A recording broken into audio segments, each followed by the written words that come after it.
Mm.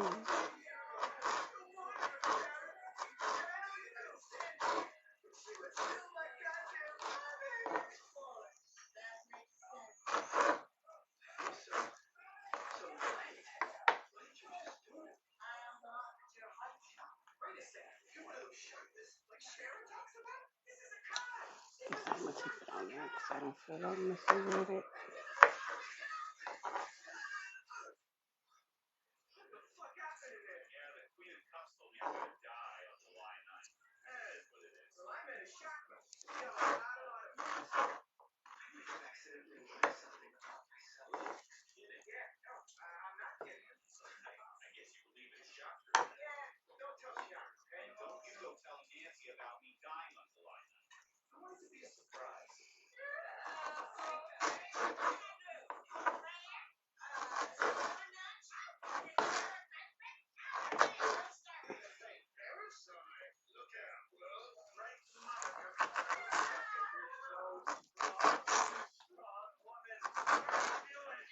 Oh goodness. So I'm in here cutting up ginger root to make some ginger juice. And I'm cutting up a lot of ginger. I have a lot to cut up. So yeah, that's what I'm currently doing right now. Me personally, I like to put in a few cinnamon sticks inside of the pot too when I make my ginger juice. I like to use, well, you can't really see it, but I got a big thing of ginger root. Got a bunch of it. It's really big. So I'm just chopping it all up, and then I kind of like boil it for about 30 minutes. Um, and then after I boil it, I kind of got like a little process. Then I kind of like scoop the ginger out, like the little chunks of ginger, and then I blend it. And then I put it back in, and then I allow it to cook a little bit longer. I'm gonna try something new. I went to a Asian market and I ended up getting some of their ginger. It's probably not gonna show up, but I got some of their ginger. So I'm gonna try that. Hopefully it's a lot more gingery or, has a kick compared, more of a kick than this American ginger. Me personally. I like I love ginger. I've been liking ginger for years. But yeah. So what are y'all guys up to on this Friday night? Are y'all enjoying, I guess you could say, your weekend so far?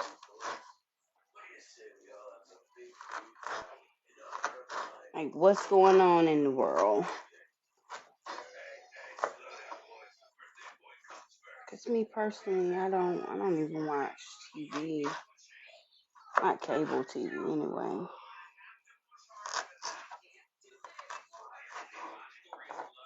I got a question. Have any of y'all guys heard of this TV show called From that's on Epics? It's really really good.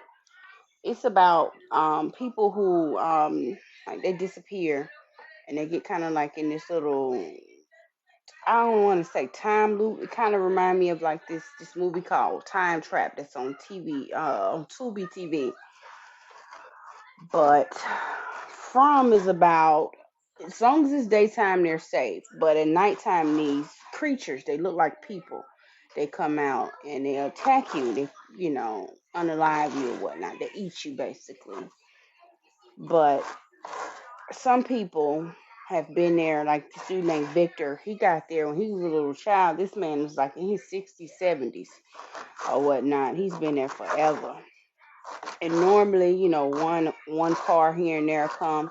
Every so often, two cars are coming. When two cars come, a lot of people that is something special, and a lot of people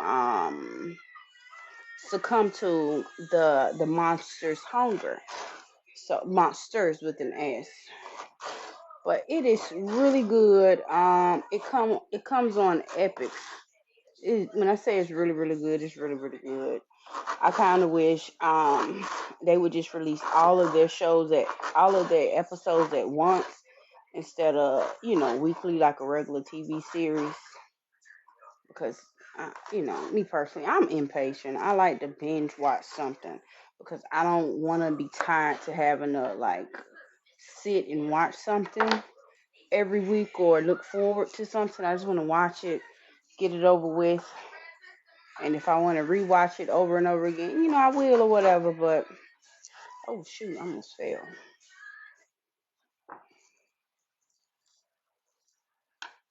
I guess that's over with that whatever was playing.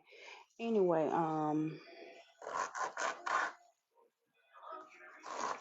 I think you guys should watch it. It's really good.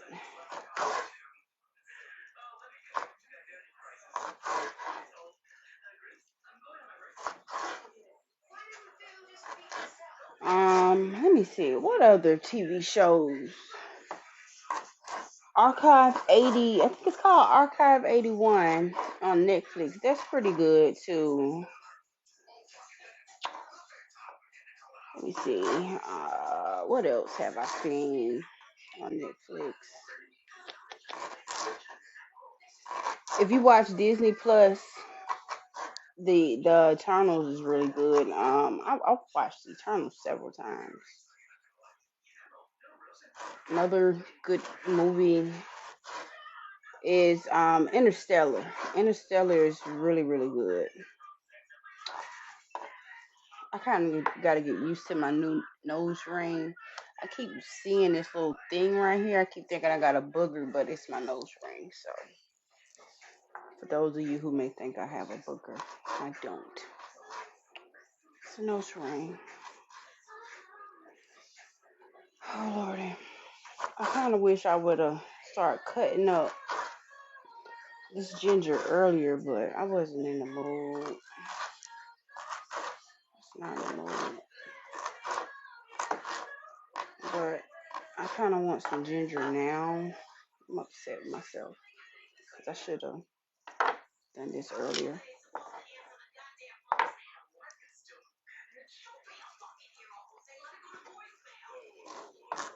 Mm, shit. Excuse my language.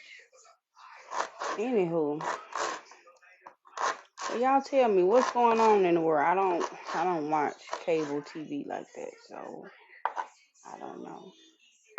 I know I seen something on social media about a teenager falling off a carnival ride, one of those rides that take you up and then drop you.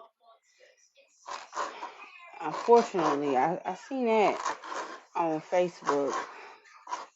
I kind of wish they had like trigger warnings when it comes to some of these videos, but I watched the video without realizing what was finna go down. Whew. So, yeah, that was, horrific watching, but I feel really bad for his family. Like, I really do. And, like, playing that video over in my brain, yeah, the people at the carnival affair or whatever it was they were at, they did tell people to check the seatbelts to make sure that the seatbelts was on, but no one actually like physically checked the seatbelts. And if you like pay attention to what the teenager had on, you'll realize that he was sitting. If you watch the video, he was sitting all the way to the far left, like in the corner of the video. He was at the left, but that was him. You can clearly see that his that bar or seatbelt, it wasn't down all the way. Like, yeah, he was bigger, but it did not look like it was secure between his legs or whatever the case may be, or supposed to be locked down. So that was bad. Like, my heart just goes out to his family. Like, I can't imagine, losing a child. I can't imagine that, especially in such a traumatic way. Like, so, yeah, I have a 15-year-old, so yeah, my heart really, really, really goes out to that baby family. And then here, news here, there's an incident. I'm not even sure what happened, but well, I do know what happened. It was an incident where a baby got attacked by a dog while her grandmother was watching her, and the dog ended up killing the baby. I think the baby was between 6 and 8 months. The dog attacked the grandmother as well. Well, it came out today that the grandmother was inebriated on methamphetamine. Yeah, so she's gonna be charged in that case. And my heart goes out to the family. Like, my heart really goes out to the family because, like, God dang it, that's tragic to lose a baby from being attacked from a dog. Like, oh goodness, that is tragic. I can't imagine, the pain that they're going through right now. Oh, let's see. I don't know what else is going on in the world. See something about black ladies. I guess it's Supreme Court justice or whatnot. I haven't been watching that. Had other stuff going on, so I'm gonna have to get caught up on that to see what's going on with that. I can't get. But other than that, let me see. What else is going on in the world that I could think of? I'm gonna say parts of what New Orleans had a tornado or something like that touch down. So I heard about that. I hope everyone there, is okay, safe. I hope, no one was harmed. And, my heart just goes out to the family there too as well. This is a lot going on in this world.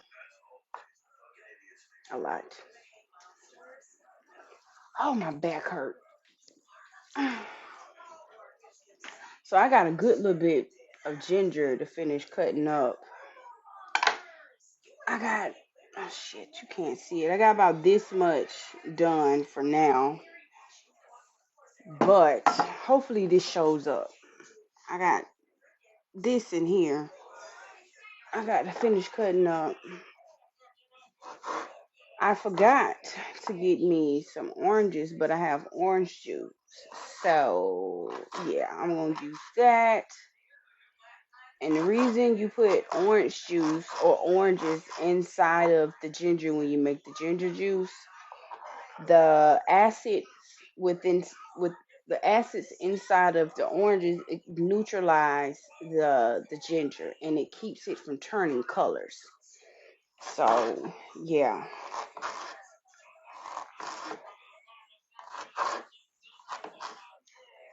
So I think to me it's cheaper for me just to make my own ginger juice. I shop at Kroger. I like to get the ginger from there because it's cheaper there than the store that's around the corner from me.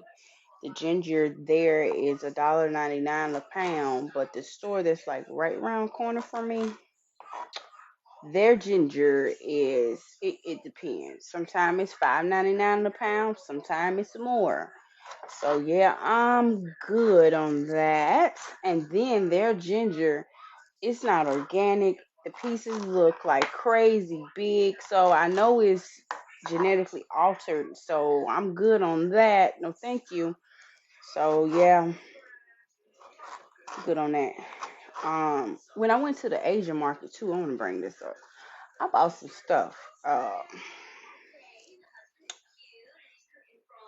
probably shouldn't have went in there after I hadn't had a little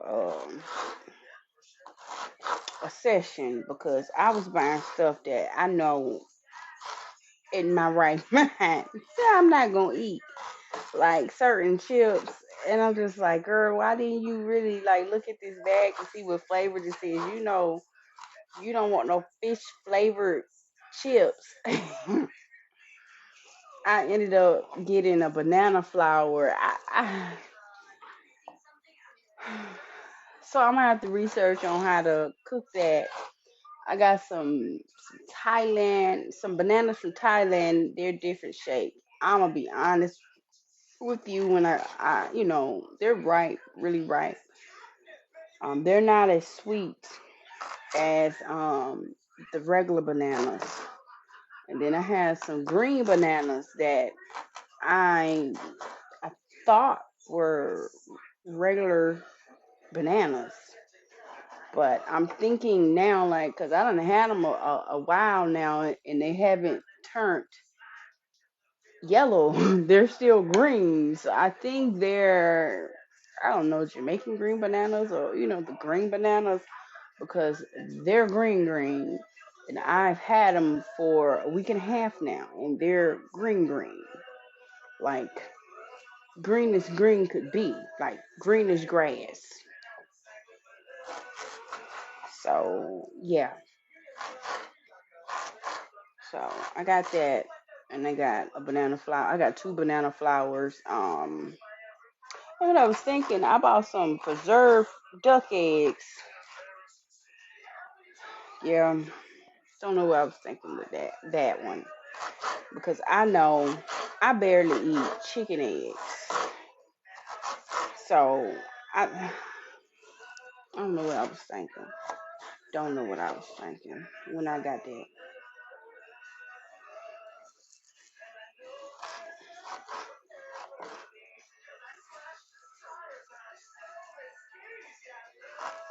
Goodness.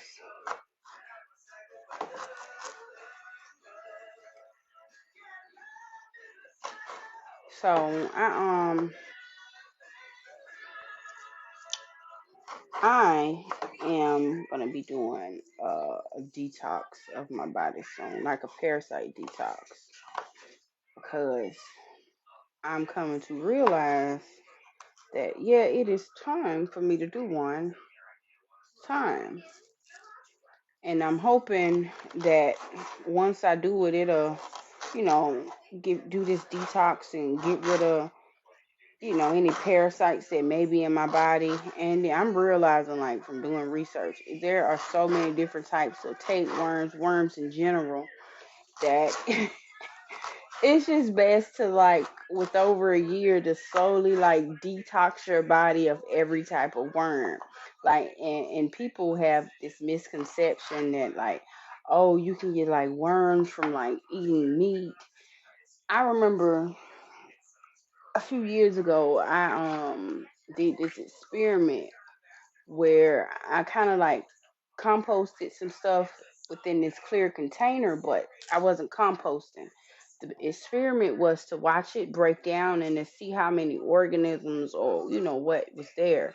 Like, so mind you, like, we made sure everything was like clean before we put it in the compost. So clean meaning, like, we washed it in warm water and vinegar and stuff like that with lemon and stuff. So, like, try to clean anything off of it. And we realized, this stuff's still living on it. And from doing this experiment, and we did it for like 90 days, 3 months, it is all different types of organism, worms, all type of stuff living on lettuce, tomatoes, you name it, fruits, vegetables, whatever. It's all type of stuff living on stuff, just how we live on top of the earth, and it's stuff that lives within the earth. It is stuff that lives on top of, you know, fruits, vegetables, whatever, any and everything that we're eating. The stuff that live on it live within it. And so it doesn't matter how, how much you try to clean it. Same thing goes for us. I can wash my body down in bleach water, try to sanitize myself to death. Doesn't mean that I'm gonna kill every living organism that lives on top of my body. So when I saw that, I realized then that it doesn't matter if you're eating meat, if you're a vegan, uh, um, vegetarian, it doesn't matter. You should still do some type of cleanse, like a parasite cleanse. It does not matter. You will benefit from it. Like you really would. And so yeah, that's what I planned on doing a parasite cleanse because I really need to do one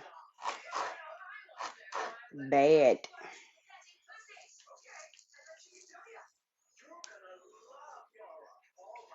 So I see these people in here. Y'all just sitting here. Y'all are like me. Like me personally, I'll listen to someone. Like I'll listen. I'll be on their live listen. I won't really like type or anything like that. But y'all can speak. I ain't gonna bite you or none of that. Not gonna bite you. Just in here, cutting up this ginger juice. Well, cutting up this ginger root so I can make ginger juice.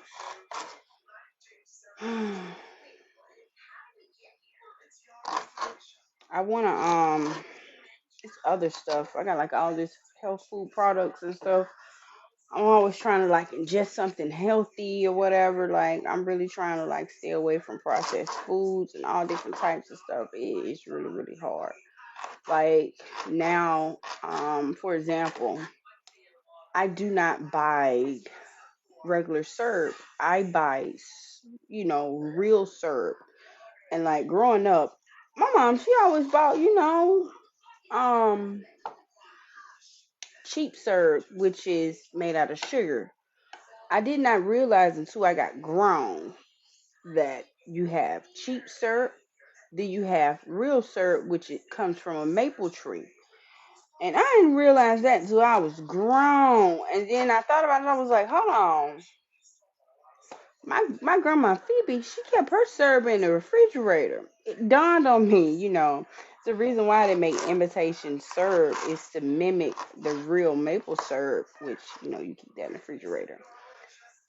And real maple syrup, oh my God, it is wonderful. Like me personally, when I was little, like even now, I've never been able to like eat, regular syrup. Hey, you want to come on? Play no games. You want to come on with me? I'm just on here rambling, talking, cutting up ginger, trying to make ginger juice, and so I just decided to come on here. Oh my back.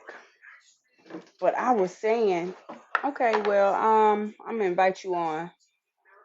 I sent you an invite.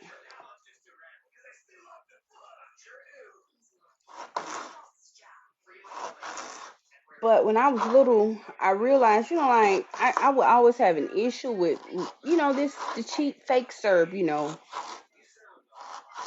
syrup that people get. It would hurt my teeth, feel funny, and it took me being grown to realize that. Oh, hey, Hey, how we you finally doing? overcame the fear. Yeah, I'm trying to overcome it. I decided if I came on, I guess, Just to ramble about. yeah, it'll kind of like help me out. Yeah. Plus, I had a little bit of devil's lettuce, so Uh-oh. yeah. Yeah, I think I got a little braver too. Had a little bit of this fire water. Okay. You I know how gotta that have my works. fire water. That relaxes me. Mhm. That relaxes me a little bit. What topics you got on today? No What we gonna topic in talk about? general. I'm just talking about whatever comes up. Well, Just random stuff. yeah. I ain't been doing nothing but sitting here researching, You have. trying to trying to put all this stuff together. We gonna put all of this stuff together and unveil a lot of things that's been uncovered. Yeah, that we do need to do. I'm not sure if you've been on my link tree. I got a tab. I got a few tabs where I got a lot of books. I have this thing. I don't know if you know. I got ADHD and ADD, and I'm autistic. So I go through phases where I kind of like hyperfixate, and so Hmm. during those periods is my best time to for finding like books. So I have literally gigs and gigs of books on there. So you're more than welcome to like download them. They're all free or whatnot. You can have them. I even have like what is it? I'm not sure if you ever, I can't think his name, Frank something. He made Psychomancy. I'm not sure if you heard of Psychomancy. It's dealing with the mind and how to manipulate stuff with your mind, like manipulate stuff, you know. I heard about that. It is a content creator on here. I can't think of her name, but she moves stuff with her hands, and she teaches people how to move. I think it's this aluminum foil piece of paper. She shows you how to do it. I haven't did it yet.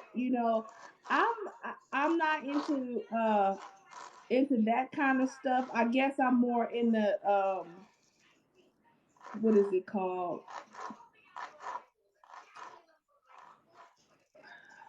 Why I can't think right now. I tell you that fire water be happy. Is it moving? But no, actually mental telepathy. I guess that's what Okay, it's called. And so basically talking to people without talking to people. okay. And so since I know that most of us have that ability to do that, we just That ain't. We can get that look and have a whole conversation. I'm trying to tell you that And we will. and that's very interesting to me because that's happened on a numerous occasions.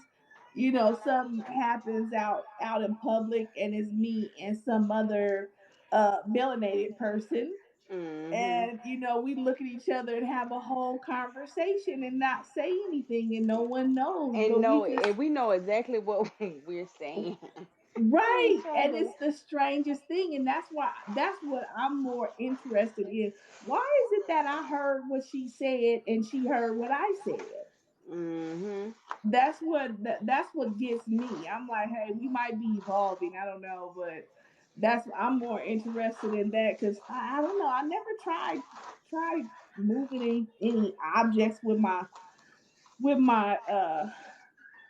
moving any objects physically, which I know that is theoretically possible Mhm. since there is energy in everything. So it's possible.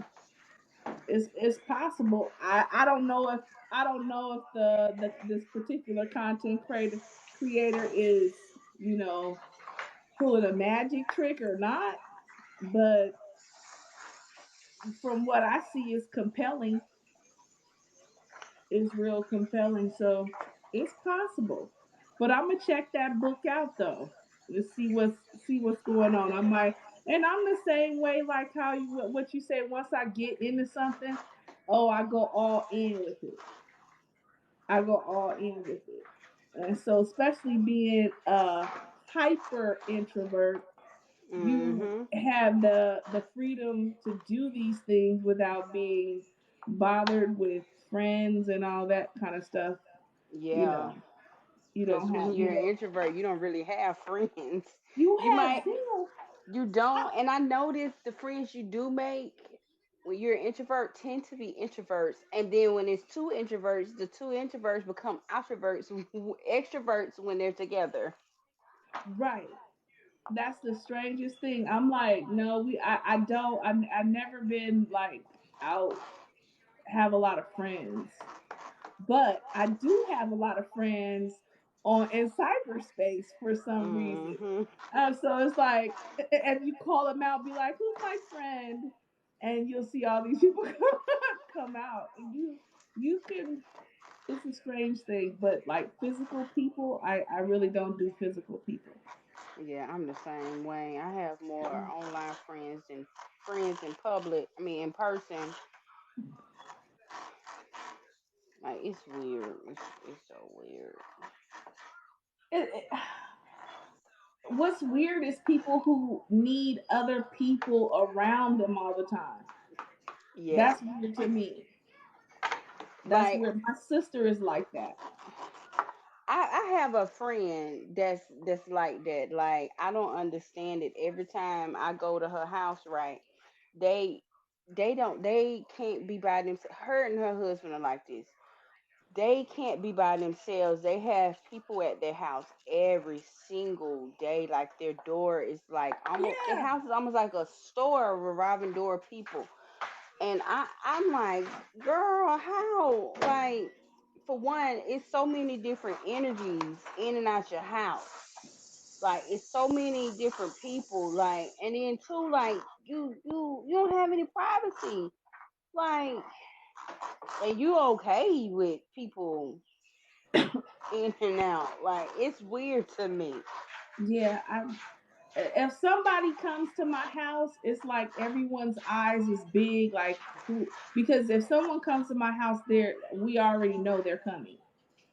And Mhm. so to show up unannounced is like everybody is looking around like, who is this?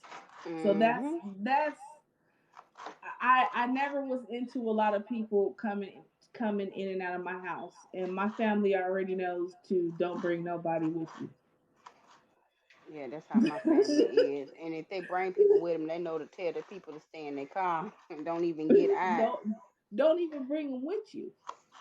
Don't bring them nowhere to my house, by my house, because people start looking at what you got, and it just becomes too much of a problem. And so See, well, you they keep can look at what I got, but in my family, people, I'm a crazy person, so they don't really try me when they think you crazy and you like a wild card. So they don't really. You get what I'm saying? They won't. They just be like, oh, she crazy, crazy. So they don't. They know. But I yeah, had like no. certain family members who just be testing it. Cause I tell them, do not come over here without calling. And my brother is one. He'll just pop up, and I'm just like, you. I done told you, you begging to get cussed out at this point. Yeah, my brother just show up out of nowhere too, but he know he better be by himself. Yeah, my brother He here, he better be by alone, he don't. and My that's brother don't it. be alone. This joker came. He popped up one night, and I happened to been and gotten to bed kind of early. He done came over, and I'm funny, which I'm really really funny. He talking about I got my Bible lot with me. For one, I don't. How do you know I want to have a conversation with your Bible lot?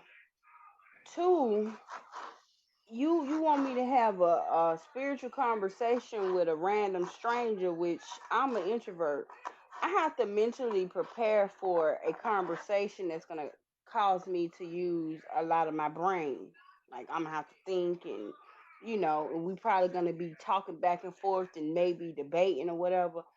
I'm just like, I was so happy I was in the bed because I was just like, yeah, this wasn't gonna go right because you gonna bring this man in here, and I don't know, like you say your Bible I asked to see me, like this person don't even know me, so he probably finna get cursed out in here, Mm-mm. which I Were you don't. into the tarot cards? Do you do those? Yeah, I have tarot cards.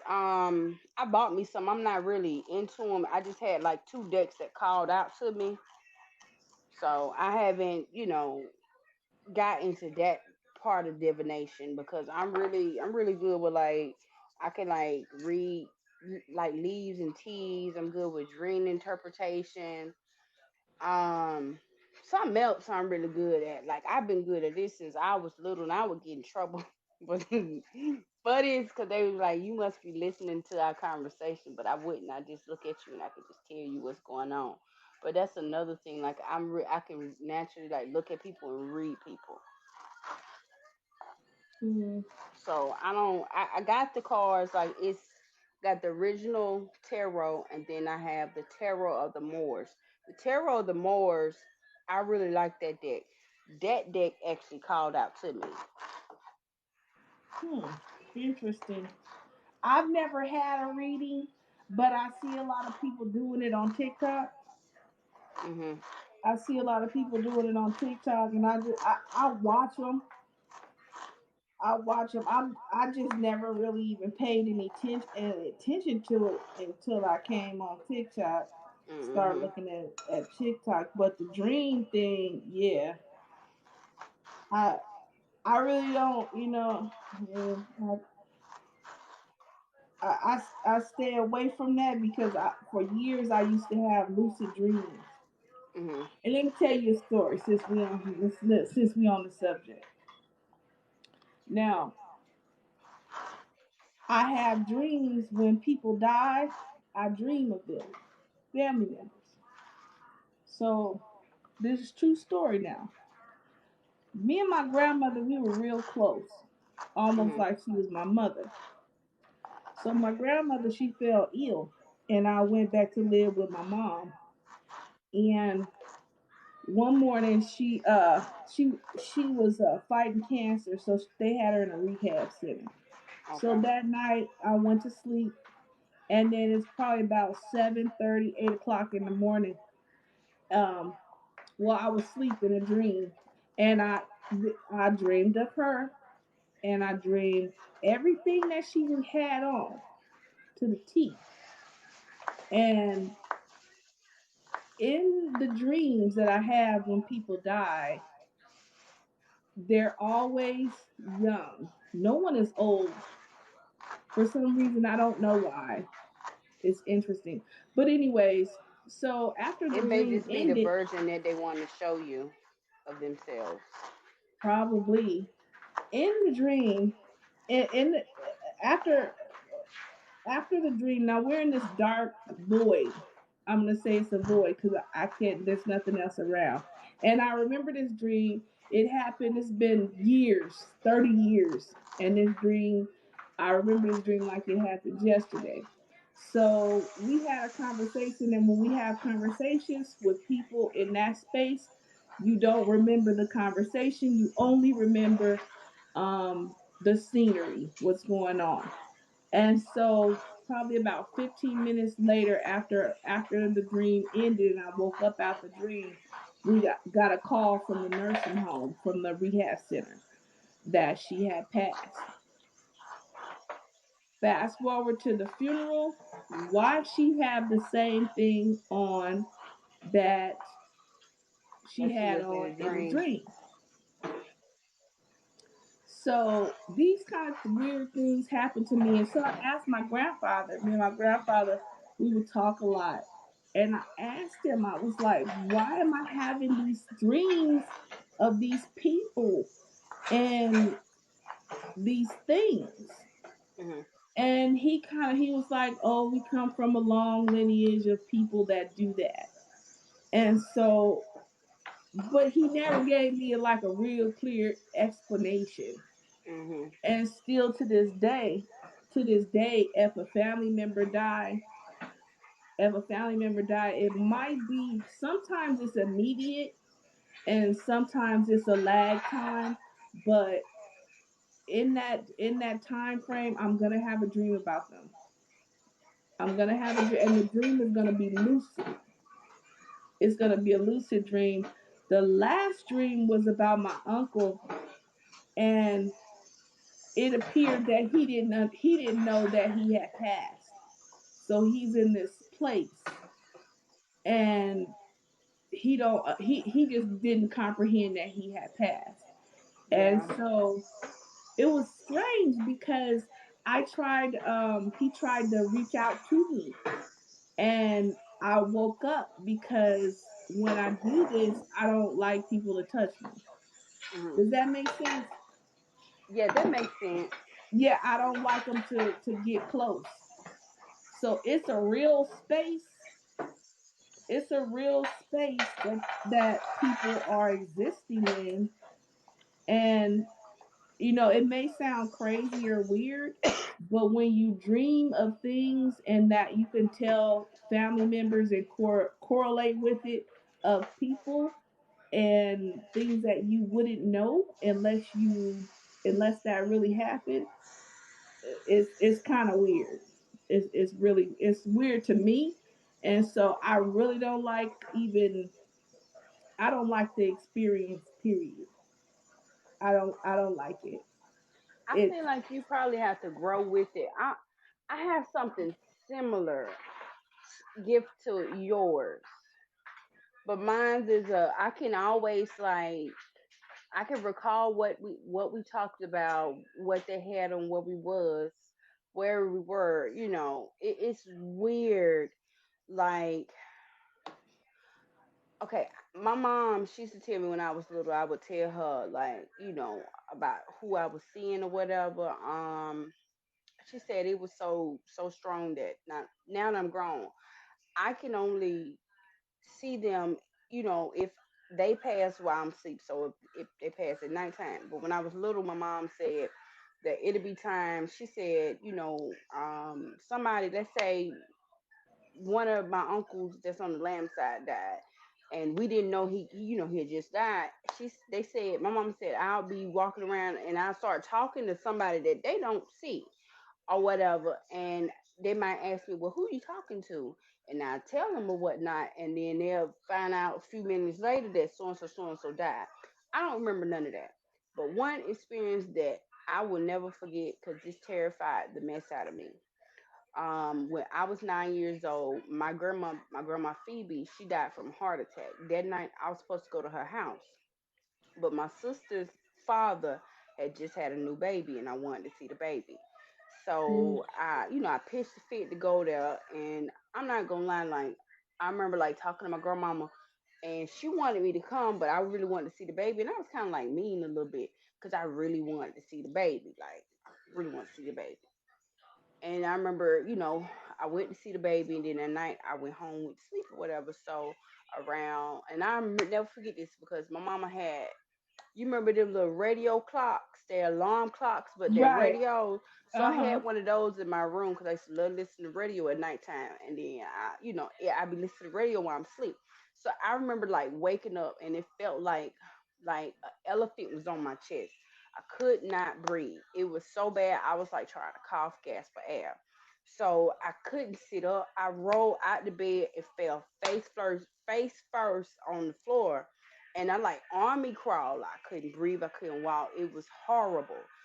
I remember like looking at the clock and it was 1:25, and I remember like crawling to my mom's room, and like finally it took me a while to get to her room. Her room was like next door to my room, but Mm, how it was set up, my door here, and then her room, was at the end. I mean, her door was at the end because of the space between her, my room and her room, right? Because how some of the rooms be set up, the walls, or instead of her door being closer to mine was on the other side of the room. So I had to like crawl mm, down the hallway, and I finally got her up, and then she didn't know what was going on. She went and got me water, this and the third. And I told her, I was like, when I did come out with words, I told her, I said, I could not breathe. I can't breathe. Or whatever. So she ended up calling 911, and just as soon as that feeling came on, it just went away. And so she was like, it almost seemed like you had a heart attack. Cause like she's trying to monitor my heart rate. She said I had an abnormal heartbeat, all of that, right?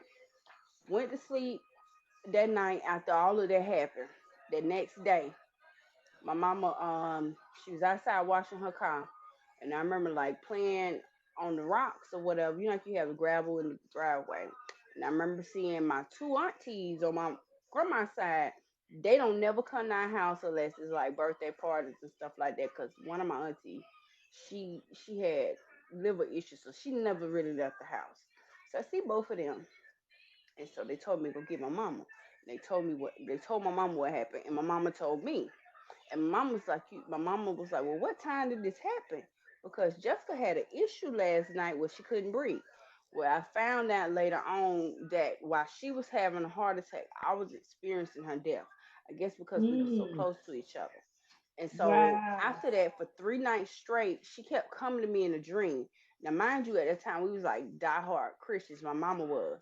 Now Mm. that grandmama, she was into like, I guess you could say roots or whatever. She was into her little spirituality, and it was like a lot of stuff she would talk to me about. But my mama would kind of like go back over and like colonize what she was talking about because my mama was like into Christianity. Right. But it was like you was into the church, but a lot of your practices that you do was hoodoo.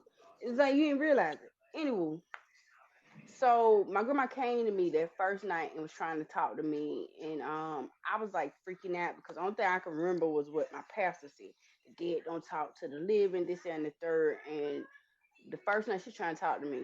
Second night she came to me. She went to my mama too as well. The second night she came to me and she was like, all them years. She was like, yeah, I practiced what I practiced, but she said all them years I still had faith in the church. And she said I done died and I just realized everything that the church told me is a lie. I'll never forget that. She told me that. And then she came to me again to say her goodbyes and this and the third, and to tell me that because I was so terrified of her that she wasn't gonna really come to me like that until I got over my fear or whatnot. And she hadn't really came to me like that or whatever. Like if I'm in need or in need to like connect with her, it'd be like I might have a dream and I'm in her house or whatever, or a special place somewhere we go or whatever that's familiar to, for me and her. It'd be stuff It's like like a that. headquarters. You always go to this same specific Yes. spot. And what I It's always gonna be like that. let me tell you another thing I done noticed too. Like it be two places, either her house, but it'd be in different variations. It might be a brand new version of her house, even though her house was like one of them Victorian old houses. It might be the brand new version, like when she first moved in, or it might be like the house is no longer there, but it might be like if the house was in like an alternate universe with all, and when it be like papers and stuff around, and you pick one of like deeds and records and stuff. It's weird. It's weird, Yeah, but I. it's definitely going on. It's crazy because some people don't remember their dreams, and it's like I remember my dream like months, years after. It just all depends on what it is, and a lot Mhm. of times I've heard them say that same thing that you said. I didn't come because I didn't want to scare you. Mhm. I didn't, and so that's why I have a rule to don't. For some reason, I have a rule. I don't know where the rule came from. I can't tell you. I have a rule for them not to touch me, and it has to be some reasoning behind it that I just don't know. I don't know, and so it's the strangest thing I've ever. I still can't understand it. I don't, just like no one understands why we even sleep anyways. So Mhm. Like, what so is I the mean, purpose? right, nobody understands that. And so it hasn't been happening to me lately because I've been having like severe insomnia. And so I get like that to where sometimes if people monitor me, I'll be on the app at like 3, 4 o'clock in the morning You would be. because Get you some of this. Hold on. God dang it, it won't show up. where do you Lin- get it at? you can get this from a botanica. You can get it from any Whole Food store, Walmart. It's linden leaf tea. This tea Okay. will put you to sleep. It said it worked for other stuff. I got it say it's supposed to help you like relax and like calm you down, right? I have anxiety. I drank this tea one day. I'm so happy I didn't drink it before I had to go pick the kids up because I blinked. First I felt like I was like, oh, I just need to lay down, just like lay down for a little bit. And I blinked and I woke up and it was 6 hours later. And then I I tried got up to go everything. pee pee, and I went to go pee, and then I sat down on the bed and I blinked, and I was like, dang, I don't remember laying down across the bed. I'm telling you, I don't. I have severe insomnia. I'll be just up doing absolutely nothing, and then sleep for probably about 2 or 3 hours and get up and go about my day. And it's weird. It's weird that it's like I'm an old person. Like, you know how old people, they only sleep like 3 hours. You catch them up at 4 o'clock in Mhm. the morning or three o'clock in the morning. It's like that, and I'm like, what the heck is? Why is this going on? And I done tried everything, everything. Have you tried meditating during those hours to see if maybe that's something you might need to be doing? I meditate during the afternoon. Okay. I meditate during the afternoon in my meditation area. Um, it's disguised, but it's a shrine. But Okay. most people don't know that's where it is. But okay, so it does. I did try everything. I tried exercising, tea, stuff, over the counter medicine.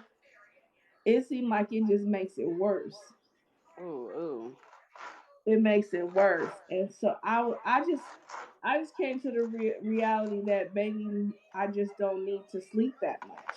Yeah, that might be a thing too. I do kind of feel like the sleeping schedule they have us on is is not what we would normally do. I kind of feel like before, everything was colonized, we kind of slept sporadically, like when needed.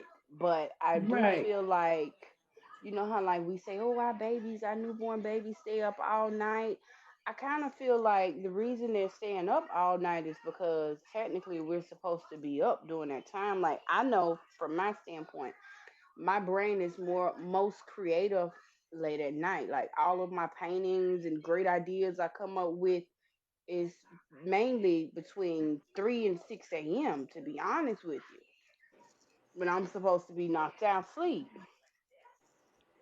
Right. It's just, I think that I do all of my reflecting during the nighttime, and my brain, it can't be idle. And so it's just a mess. I've told my doctor, they don't know what's wrong with me. And I'm just came to the realization I might be crazy. Oh my god! But you know, my grandmother, my great grandmother, before she passed, she was like almost 100 years old. Hmm. And people in my family live a long time. So 90 years old is young to pass. Yeah, So that is. yeah, that's young. But the thing about it is, at about, I'm gonna say about 96 or so, they start getting Alzheimer's really bad, Hmm. and she would be up for 3 days, up continuously for three Oh days, God. and then she would sleep for 4 days. And I'm like, how do you stay up for 3 days and then sleep for four? Goodness. It's the strangest thing. But yeah, my people live a long time. I did don't understand why.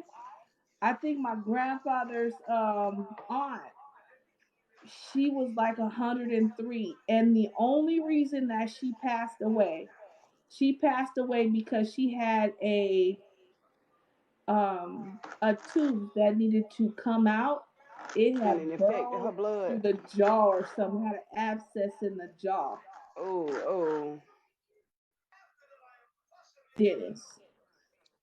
And so she actually died of a toothache.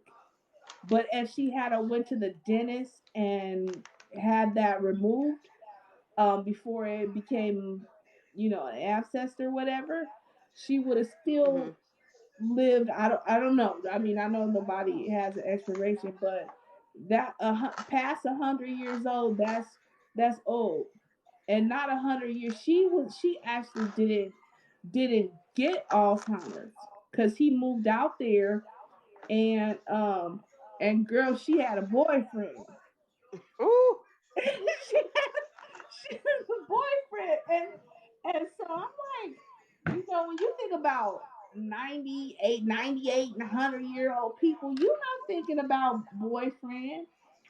some You're of not them thinking, don't. Some of them don't. right. I mean, I'm that was the furthest from my mind, and I'm like, boyfriend, and I'm like, oh Lord, but and I'm pretty sure that that's not uncommon for especially people from the South. Mm-mm. It's not like my neighbor, Miss Joy. I do know Miss Joy is younger than my father. My father is an old man. I'm an old man, baby. He was 50 when I was born. I'm 33. He 83. She's younger than my daddy. I think she's 80, but her boyfriend just died. She was like, she said 20 years ago her husband died. Her boyfriend just died. But yeah, I was talking to her. She was like, "Girl, yeah." She said, "I ain't gonna lie, I miss him. I miss him." And then she started talking about she was piped. I'm like, "Oh Lord, you still going?" It's like, what y'all doing? What, really? Miss Okay. Joy, she listen. She'll tell me all her business. Lord have mercy. She told me don't never get up. She told me she said she got a hysterectomy after her daughter. She said don't never do that because you gonna have to spit start. Ma'am, Lord. I'm like, Woo. I heard that. I heard that. Yeah, I mean, you just don't realize that people is still doing people stuff, even though they're in that age group. yes, It's strange, but it's amazing at it the same is. time. At the same time, it's amazing. It Hey, really is. what happened to homeboy that was trolling you? He finally gave up. I I end up blocking them. Like, I'll, if you come off as not knowing what's going on, like you want to learn or whatever, I'll teach you. But if you coming off as trolling, I'm not finna go back and forth with you because I noticed those trolls. They are the ones like if you entertain them, they're the one who will start blocking your page. Yeah, I mean flagging your page. They'll start like tagging other people to come in and all this other stuff. Right. So I just ended up blocking dude. Like it's over and done with. And it's like, okay, I can show you all the evidence, but you trying to go back and forth with me. Like you're not even using critical thinking. Like common sense will tell you if it's pink and saying African American doing like the early, 1,000 years, like it said like I think the earliest one was like 1300, and there was another one that was a little bit, before that. Okay, that's well before Christopher Columbus got here. So the African part is a misnomer if it's still saying it's pinging for America, because that would tell you, they wouldn't bring people over here then. It's well before that. So Girl, these folks is a mess. They a mess, but I got some videos lined up. I've been researching because you it's know what? it's I so think deep though. It's so deep. Like, okay, so what I done learned about them. I don't know if you ever heard of CCC. They supposed to be tree planting people. The what is the acronym for something conservation? They supposed to be tree planters, right? So I used to really be on YouTube a lot at one time. I was on like this research team. I'm assuming I'm not on no more because she ain't like email me about doing the research or whatever. But it's this lady. She shared a bunch of good information. Her name is Chief Janice on YouTube. It's called Unpack with Chief Janice. mhm, Well, she had brought up some information about basically the government getting these foreigners, and you could see when the CCC started that it was like a work program for foreigners. Now all of a sudden they would, okay, what they would do, they a lot of times when you see like them old pictures of like them little TP things or whatever, it said like this military or like work program, whatever like that. now when you look at the pictures, they say, "Oh, them are Indians." No, those was the damn foreigners posting up outside of these towns. A lot of times, they supposed to be planting trees, but why do they have armories like CCC armories and stuff? But they supposed to be planting trees. Those was the ones they was getting them people, all them foreigners together, and having them like doing a bunch of the what you would call the rosewood, the Tulsa, all of that. They was in on that. And then you'll see, like, if you look in the Indian works um books they had, or what, initially they were showing the original people that look like us, and then they were showing, slowly they showed you how they flipped the script to these, Mongol people or whatnot. But long story short, the information came up with, which I was able to find it on the CIA website, that literally they brought them people in to take our place and to Well, massacre us out and stuff. well, that's true. That's true. But I said, you know what? We gonna fly higher than them. We gonna fly higher than them because they got them stuck at 13,000 years. The Mhm. remains got them. The remains that they got them stuck at 13,000 years. So Mhm. you ain't here 200,000 years ago. Mhm. You ain't here 200,000 years ago because we're gonna talk about these. We're gonna talk about these hominids. Why we ain't found none here? Mhm. Why we ain't Or got no like, hominids? Why everybody else got hominids and prehistoric men, but us? Why is that? exactly. Why And is then, that? like, they like to say we tied to the Adam DNA, but when you look at Albert Purry DNA, now he's a South Carolina slave, a black dude they done dug up.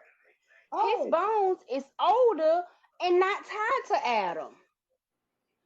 right. The what's his name? Albert Perry. His Y chromosome DNA says that he's a crossbreed between an anatomical human and a hominid. That's Mhm. what his did. And so it's genome projects, and it's one called the Ape Something Project. So with any time that they find those kind of pre men anywhere, they put them in that gene. They put them Mhm. they the genome project. And so I was thinking, I'm like, you know what, we got to get past 13,000 years. A content creator told me this. Well, told when she made a video, she said they can't get past that ice sheet. They can't get past that ice sheet, so you got to get up higher than 13 to 20,000 years. Mhm. You got to get because they trap right here. So if it's anybody here older than 13,000 years, you ain't them. And so basically, if you go to the see, let me explain this. A lot of the information that will disprove all of the Native Americans, the modern Native Americans we know, is written on the 17th and 18th grade level. And so if you're not at that level, you're not gonna be able to Understand it. comprehend Mhm. and present that information because they clearly say I got a paper from Harvard University that clearly says that the Andamans and the Australians DNA was the dominant DNA on this continent, Mhm. and we talking about pre-human. We talking about before while they trapped up there in the ice. Mhm. So how you the original people, and you know those statues that you see people showing them little black Indians with the tobacco leaves. Them is the real people.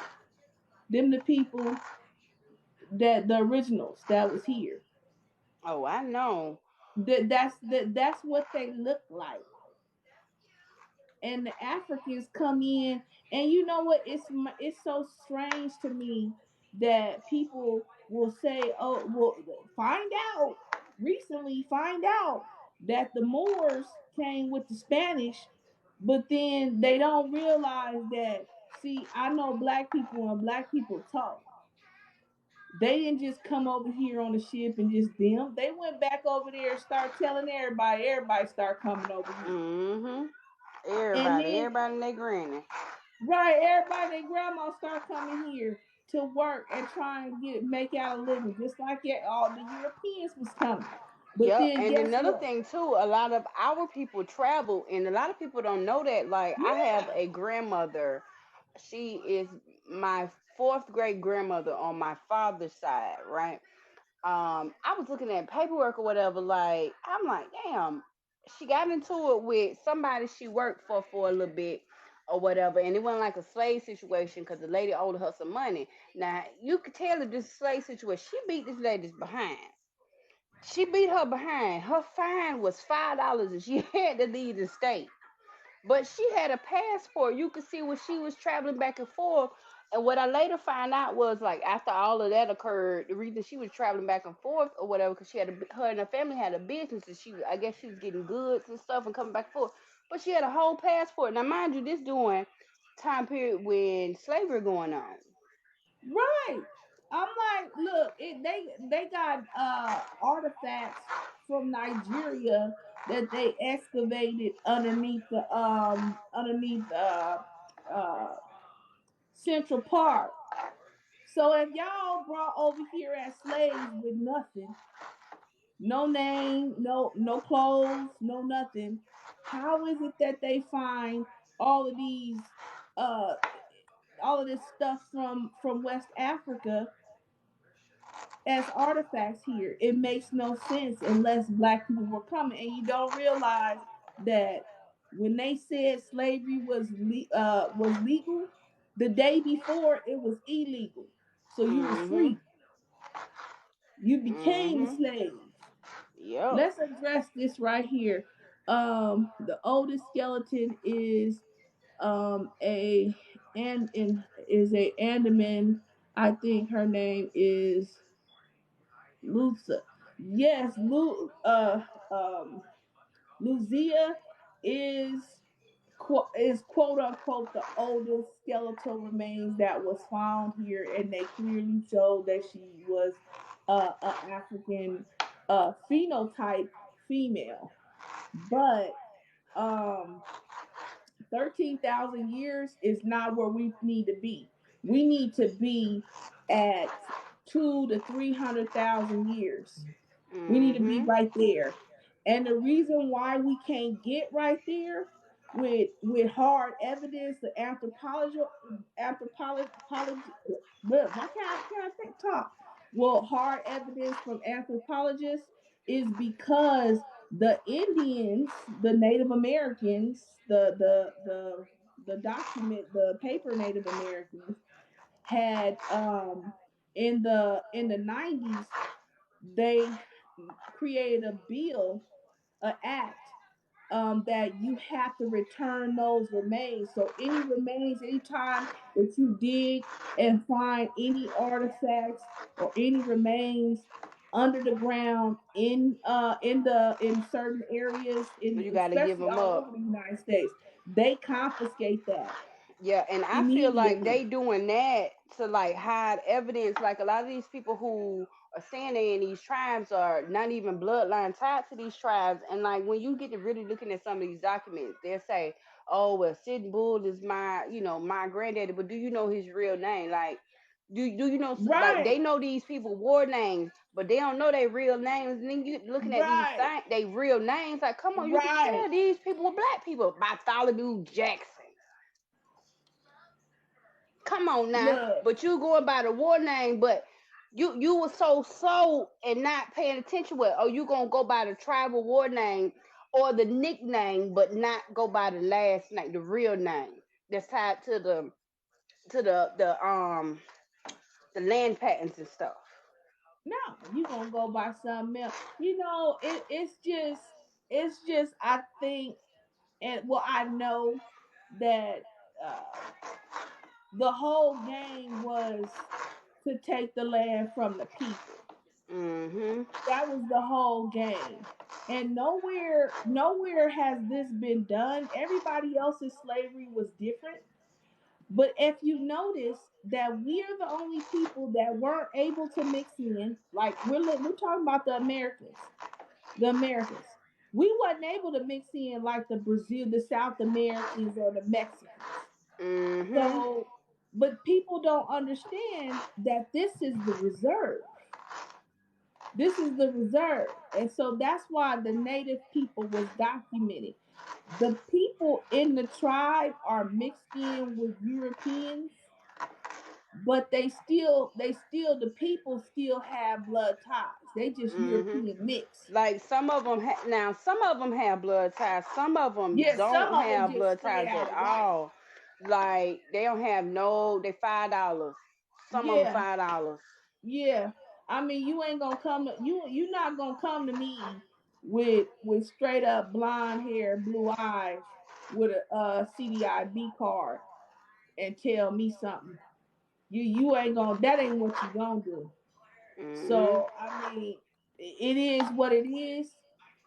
It is what it is, but I know the situation, and I know if you say, and some of them CDIB cards have 20 damn zeros, or I mean, because the percentage is so low. You talking about a person who's related to a 1/4 Native American. So if you only a fourth of a Native American, what is the rest of you at the time of the roll? Mhm. What's the rest of you?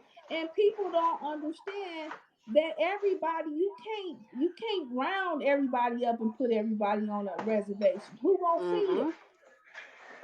And then Who gonna another thing see it? too that I start peeping too, like with these reservations, nobody talks about like how some of these reservations, when you get to looking at land patterns, some people have the land patterns to the reservations that these people that's in these tribes that not related to these people that's in these tribes. Like Janice. And then for me, for example, I found one for my family. I'm not gonna mention what tribe on my people land, but yeah, you can find and some of these people who got land patterns, they got military bases, all types of stuff on their property. Yeah, yeah. It's because this is, the Native American thing is political. It's It is. not. It's It all. actually It's started as all a political political. party. Yeah, it's all political. It don't have nothing. And I'm saying this from experience. So because I didn't hang with them and I didn't talk with them, I didn't been in groups with them, and I don't know how many times I had to explain how I'm Native American when you can damn see it. Mhm. So I'm like, so I listened and heard them out and heard their perspective on the way life is. And just like I said, they know that it's not about race or lineage to a tribe per se. It's all about political. It's all the Native American title is all about politics. It's not about Mhm. race It because sure isn't. they're less than 5% of the population. So and it kills me that I just be like, okay, so I see what this is about. It's not about real lineage. It's It's not. it's it's not. And so because you got to understand people, and people don't understand that the main goal was to break up the indigenous people's government. And Mhm. so they did that by what? They having half breed kids to get in there to And sit on tribal council and mhm. run for chief and be the chief. So once they did that, then all of a sudden all of these treaties selling this land and all this kind of stuff start happening out from underneath the people. The people didn't agree with it. If you got to round them up and kick in the door and force them to another area, that lets you know that the people That they didn't didn't agree agree with to that. it. They sure didn't. They didn't And want it's forced that. removal. No, ain't nobody gonna look. The idea of money is foreign to indigenous people. So to say you gonna give me some money for some land that I've been on since time immemorial is not even an indigenous concept. Mm-mm. And plus the land was a communal land. They didn't look at the land as it could be sold like that or given to someone. So you know it had to be some people, it had to be some infiltrators, Mm-hmm. pure infiltration, and that's it. So and I done went through all the land treaties and I found just what I just said, that it was some mixed blood setting up there signing away the people's land. And they don't make no sense there. Yeah, that's all it was about. So this was about taking control of the land. That's it. That was the total goal. But everybody's slavery was different because I see from what I'm seeing that the Spanish did theirs a little bit different. The Spanish just there turned into the indigenous people. Shit, Mm-hmm. That's they all they did. They they just just committed they just identity turned theft. into 'em. They just turned into them and was like, whatever, we the indigenous people. And Mm-hmm. I'm like, yeah, okay, okay. But they want us to believe they relocated 10 million people on a slave on a wooden boat. Huh? They ain't even got the records to prove that. Shoot, they They got the can't even. records to prove that they was taking people from, like, for example, Savannah to Wilmington, North Carolina, and people from Wilmington to New York, and taking the people from New York to maybe, to England, or maybe back down south. They was playing musical chairs with the indigenous people here. They got the That's records about. to prove that. In Los Angeles, it's a African American museum, and I went there probably about 15 years ago with my kids. Hmm. And at the museum, they got this picture, big blown up picture of these people on this ship coming up from South America. Hmm. And the museum tourist said, yeah, this was in the 20s. Okay. And they said, yeah, that these are immigrants from, I think, I can't remember where in South America, Hmm. but these are immigrants coming up from South America. And I'm thinking, I'm like, why they coming up from South America? They got land out there. What they coming up here for? But it dawned on me that was the last slave ship. Hmm. That was the last ship that brought them up from South America. They didn't have the capable. I'm trying to figure out how they got them on the other side over there to Peru. They gonna have to explain that to me. How you get that ship with you they said they brought 4 million people, 3 million people over there to Peru Hmm. to work the plantations. But also in books, they said they enslaved the Inca and put them on plantations.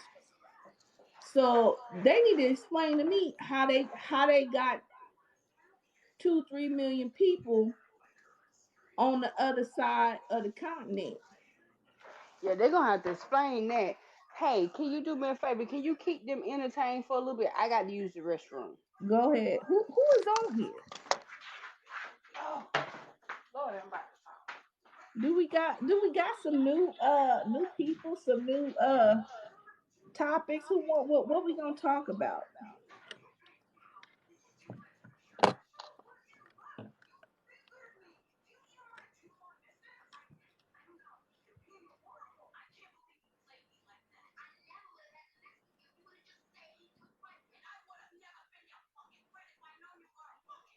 And yeah, that skeletal remains, they burned that up.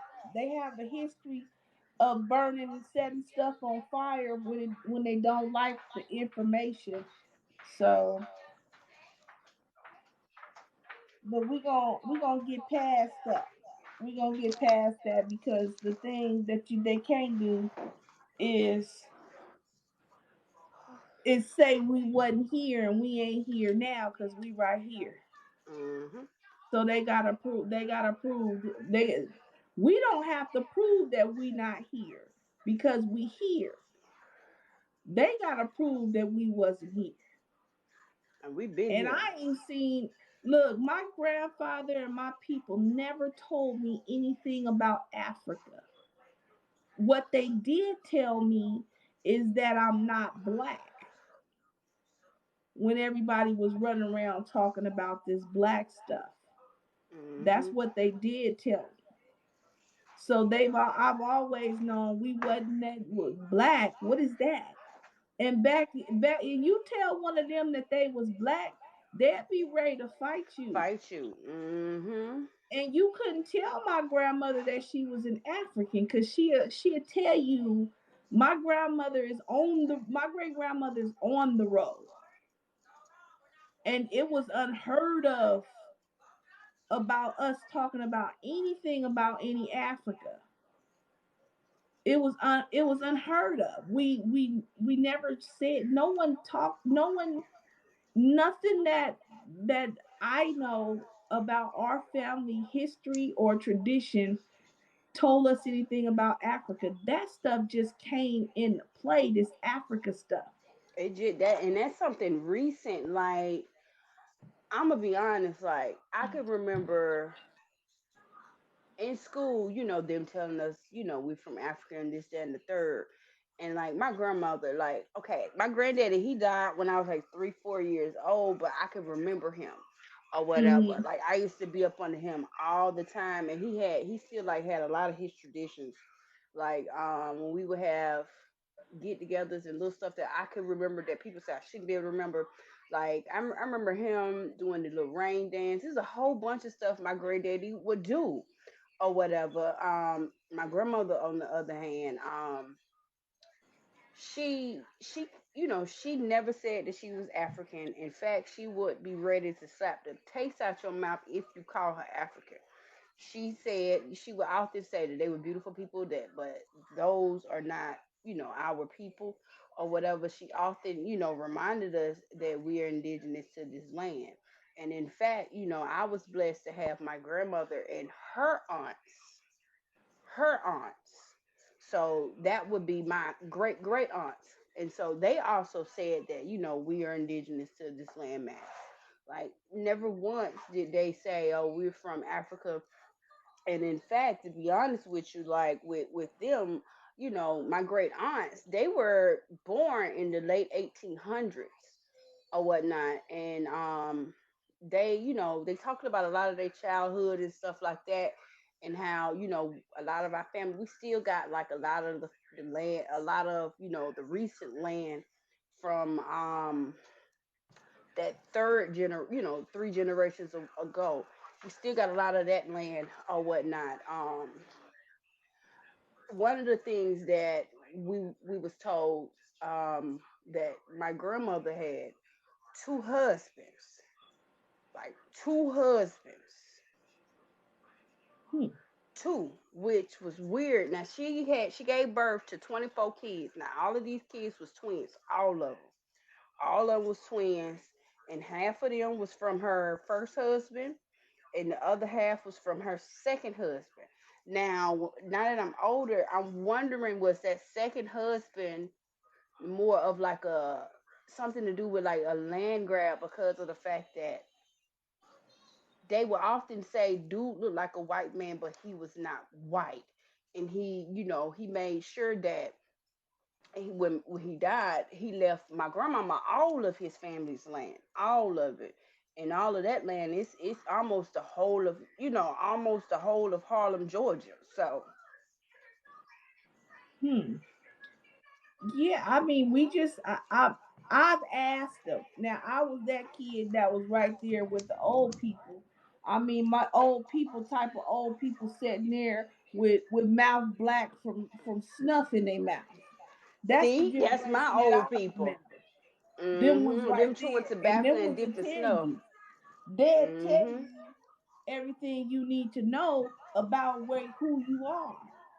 And so never once did they say anything about I've never heard of that. I I didn't start hearing about this African stuff until I'm gonna Hold on real say quick. this Hold came on. I about want to the late address nineties. something. I want to address something. Sir, we're not debating anybody when it comes to our family, lineage, genealogy, or anything like that. Our bloodline is not up for debate. And for one, I'm a whole female. What do I look like? A whole goddess debating a peasant. What do we look like degrading ourselves like that? So I'm not finna argue with anyone about my bloodline, about where I come from or whatever. You can argue with yourself in the mirror. We're not debating anyone No, about we where we're ain't doing from. that. Because for We ain't one, doing what that. is that gonna change? I debate you, make you look stupid, or you try to make me look stupid. That's still not gonna change the fact where my family comes from. So you're just wasting your energy and trying to waste mine. So Well, I'm gonna tell you this. I'm gonna tell you like this. I don't need to debate because I got documents, and you can't get around these 20 land patents that I got from the Choctaw Nation. mm-mm. So I don't know I don't know what the debate is going to be about, but okay. And I can definitely tell you that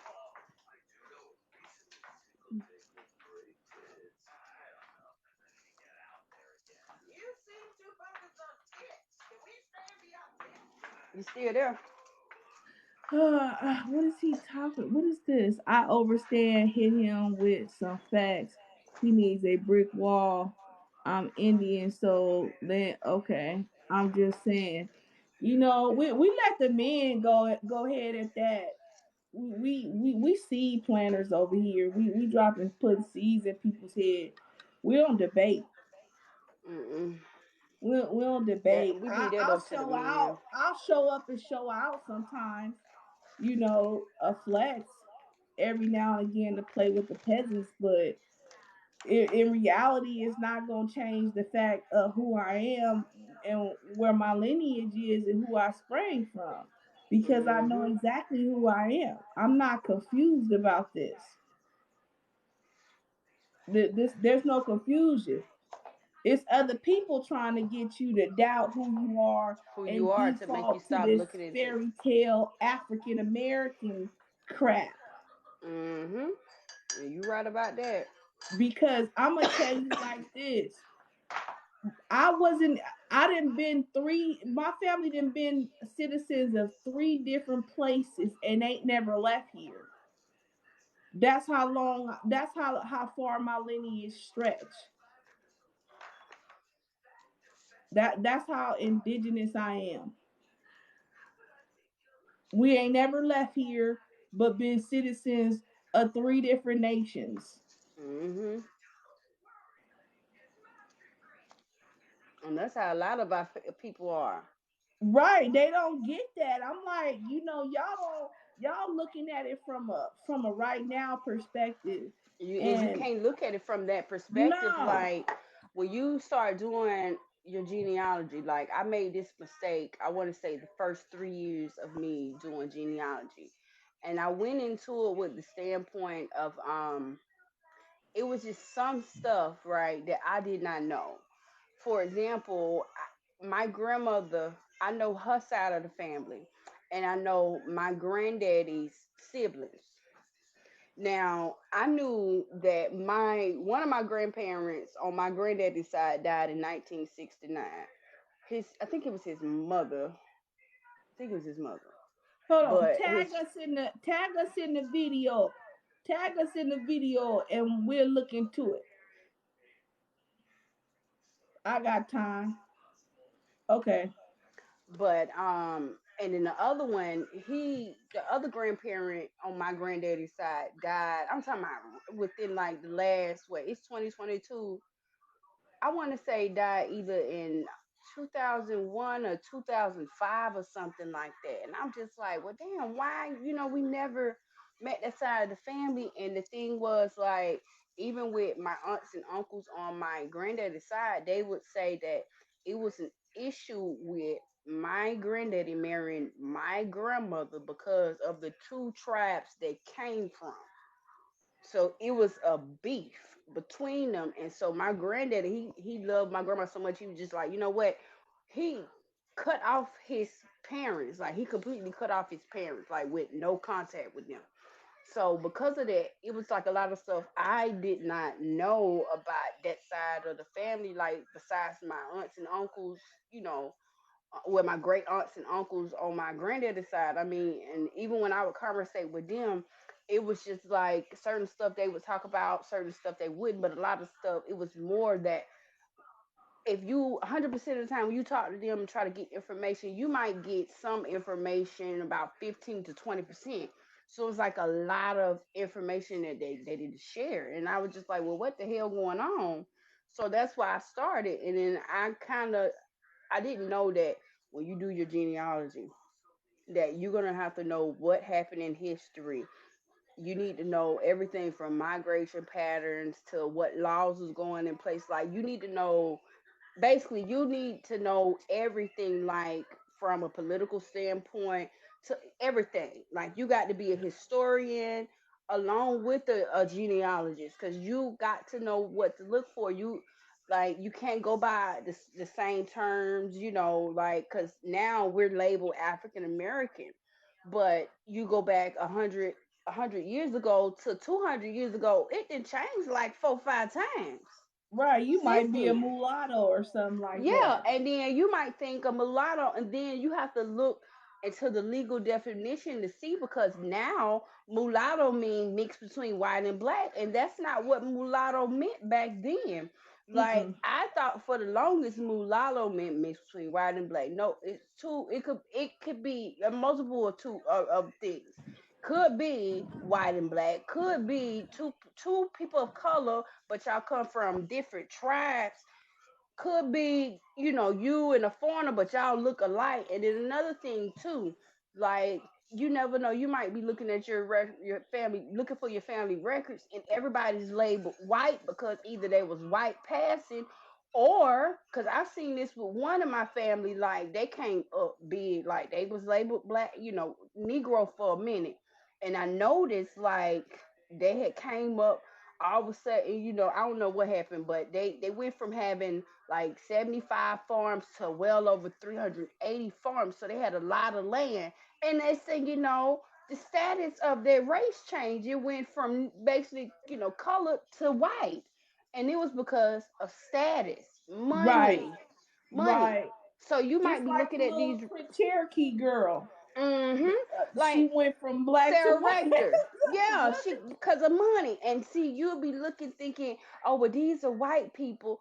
No, it could be white people, or it could be your family, and then there's other stuff going on. You literally had people coming in, and because people never think about, well, why can I legally change, like, why can I legally change my name now?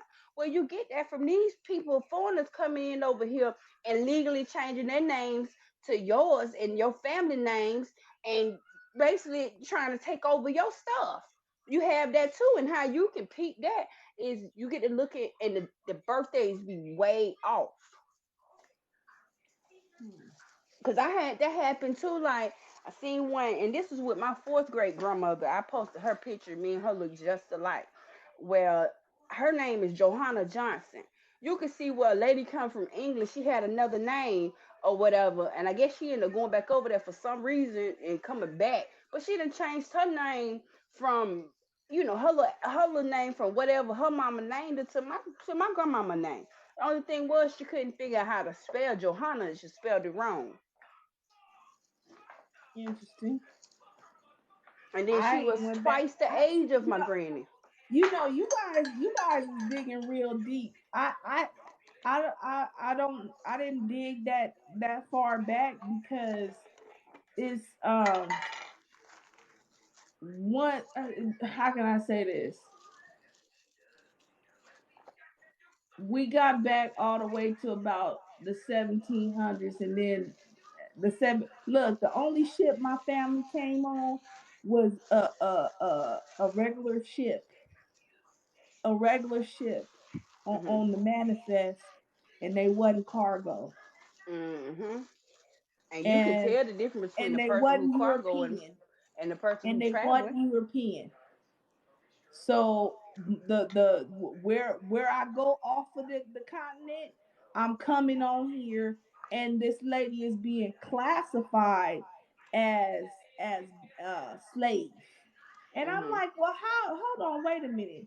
Ain't no slavery in Scotland at this time. How does she go from a free woman to a slave when she jumped on the set foot on the continent? That don't make Cause no somebody sense. probably kidnapped her. But then again, another thing too that I peeped. Now, when you start looking in the Freedmen's Bureau of Complaints, stuff get real interesting. And I say real interesting. Stuff get real interesting and start making you question slavery as a whole. Because if we go by the standards of what I was reading in the Freedmen Bureau, we all slaves today. We all slaves. Slavery We didn't all mean what people think it means. they reclassified it, made it seem like something scary so that you went and realized you enslaved today. Because you start looking through them files and complaints, everybody they claim was a so-called slave. These people was get some of these people were getting paid, some of them was not getting paid, meaning that they got hired under the pretense that they gonna get paid, this gonna be provided to them or whatever, this, that, and the third, up under their contract of working with them, and then this person all of a sudden don't want to pay them, and so they taking them to court. You'll see a lot of that. A lot of that.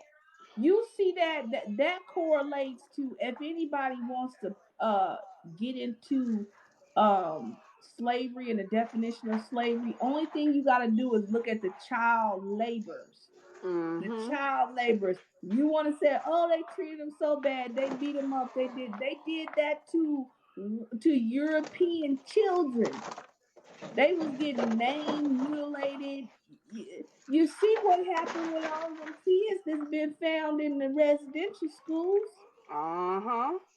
What Oh. you talking about lawlessness going on? People is doing all kind of stuff. Even right now to this day, to date, them the Ethiopians will tell you about the experience that they having as domestic workers in Iran. And I'm like, why is y'all over there being subjected to this slavery? But they're servants. Mhm. They're servants, and they're just getting treated poorly because they don't have any protection. And so that Mhm. was what's going on over here. That they were servants, and you gonna look. You forget about the people who do stupid stuff. It's people who do crazy, heinous things right now today. Mhm. You right Today, about that.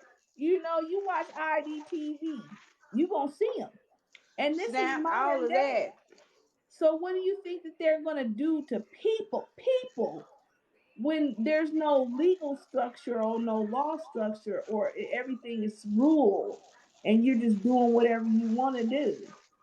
And then they just sit up there and classified us as being three-fifths of a human, just like they did all indigenous people. They classified them as subhuman. There's no indigenous people on this planet that was not classified as less than a human. So that in itself should let you know that you part of that indigenous population, global population. Mhm. That should let you know if they did that to all indigenous people they ran across, we're gonna make them into less human. We're gonna go in there, we're gonna take their land, and then we're gonna enslave them. That's the game plan. Yep. That's the Game game plan plan across from the the board. playbook. That's the play. All around the And it, world, they it, did the it same thing. start it starts with them coming in pretending to be a friend, and next them giving you Pretending to be alcohol. it starts with them coming in, looking to see who you funking with. Mhm. That's What's what them they people let. name? The Jaguar. They like they real dark skinned indigenous people. They wear like that mouse like stuff on their Uh, head. the yeah, I know who you're talking about, the Jaguar or Andrew something. Islanders. Uh-huh. They were saying that I know I watched a little video and they started giving them alcohol. You know they do that. They give them Mm-hmm. alcohol and I it's some stuff that I was now I can't prove this, but I can't well I can prove it in a sense because you know how we say they put everything in movies, everything. Oh So if we yeah. go by what they tell us with like certain with a lot of the movies, remember the movies they used to make back in the day with the Sleeping Beauty, the curses, all of the curses, right? Right. And how they tell us in they book, oh, these people are cursed. They literally telling us, at some point they put us up under a spell. And like I remember I had this, I'm not gonna say a dream, it was this experience.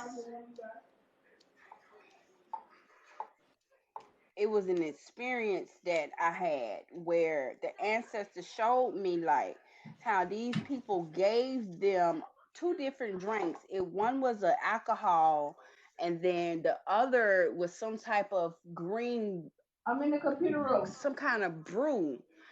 And it showed where like in this experience dream or whatever you want to call it, they gave them this drink after they did a treaty, and then it was like I could see from the standpoint of our ancestors, Mm-hmm. after they drunk, they massacred them people, and it put them and the kids up under a spell. And you know how like, we reincarnate.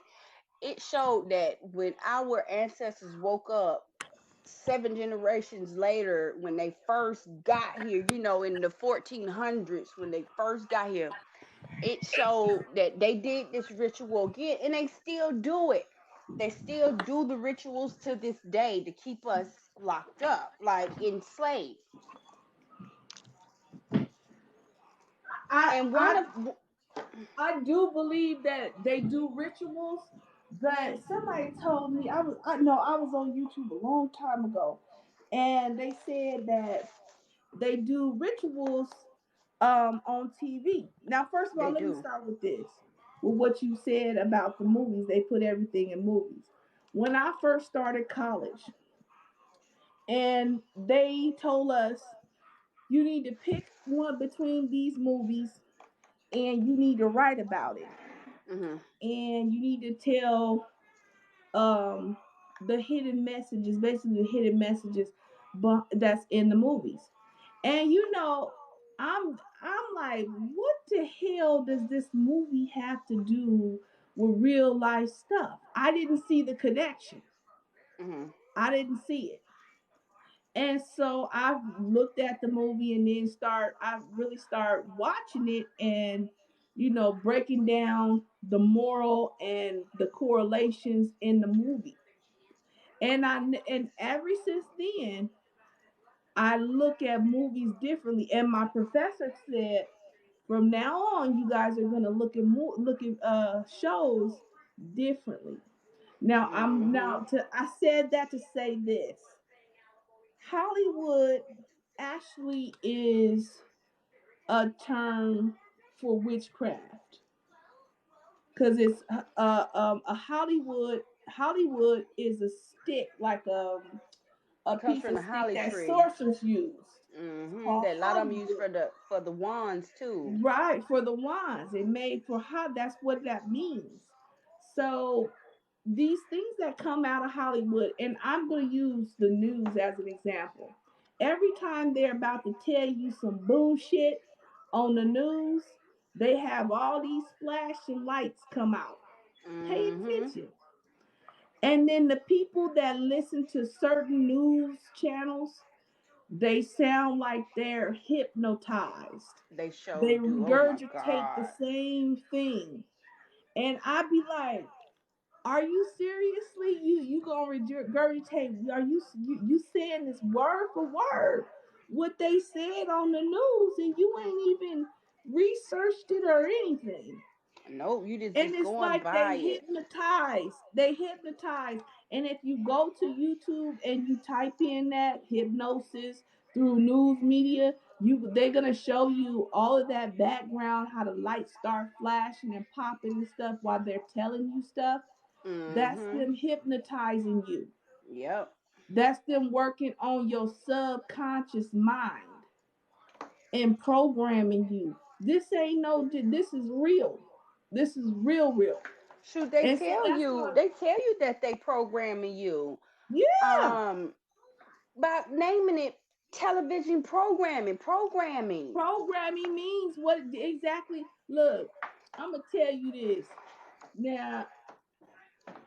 And you Uh, choose what channel you want to be programmed on. right. My And then husband, like with the my news, husband's brother said this about the people that look like that. He said they're not smart. They're clever. mm-hmm, They're not smart. They're clever.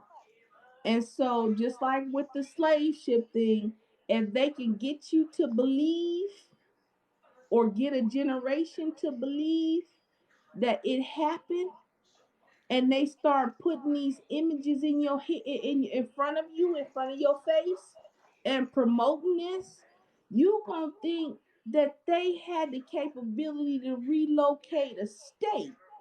mm-hmm. Cause you talking about a state. That's basically what you're talking about, a whole state. You're And talking then, about a whole state. And you know, I was arguing with this guy, and I told him, I said, if this guy right here show up right now and slap you, all hell gonna break loose right here. But you telling me that this person is on God status and then went over there and beat up all of these warriors who's not, they ain't eating trash. These women is feeding these men the best food.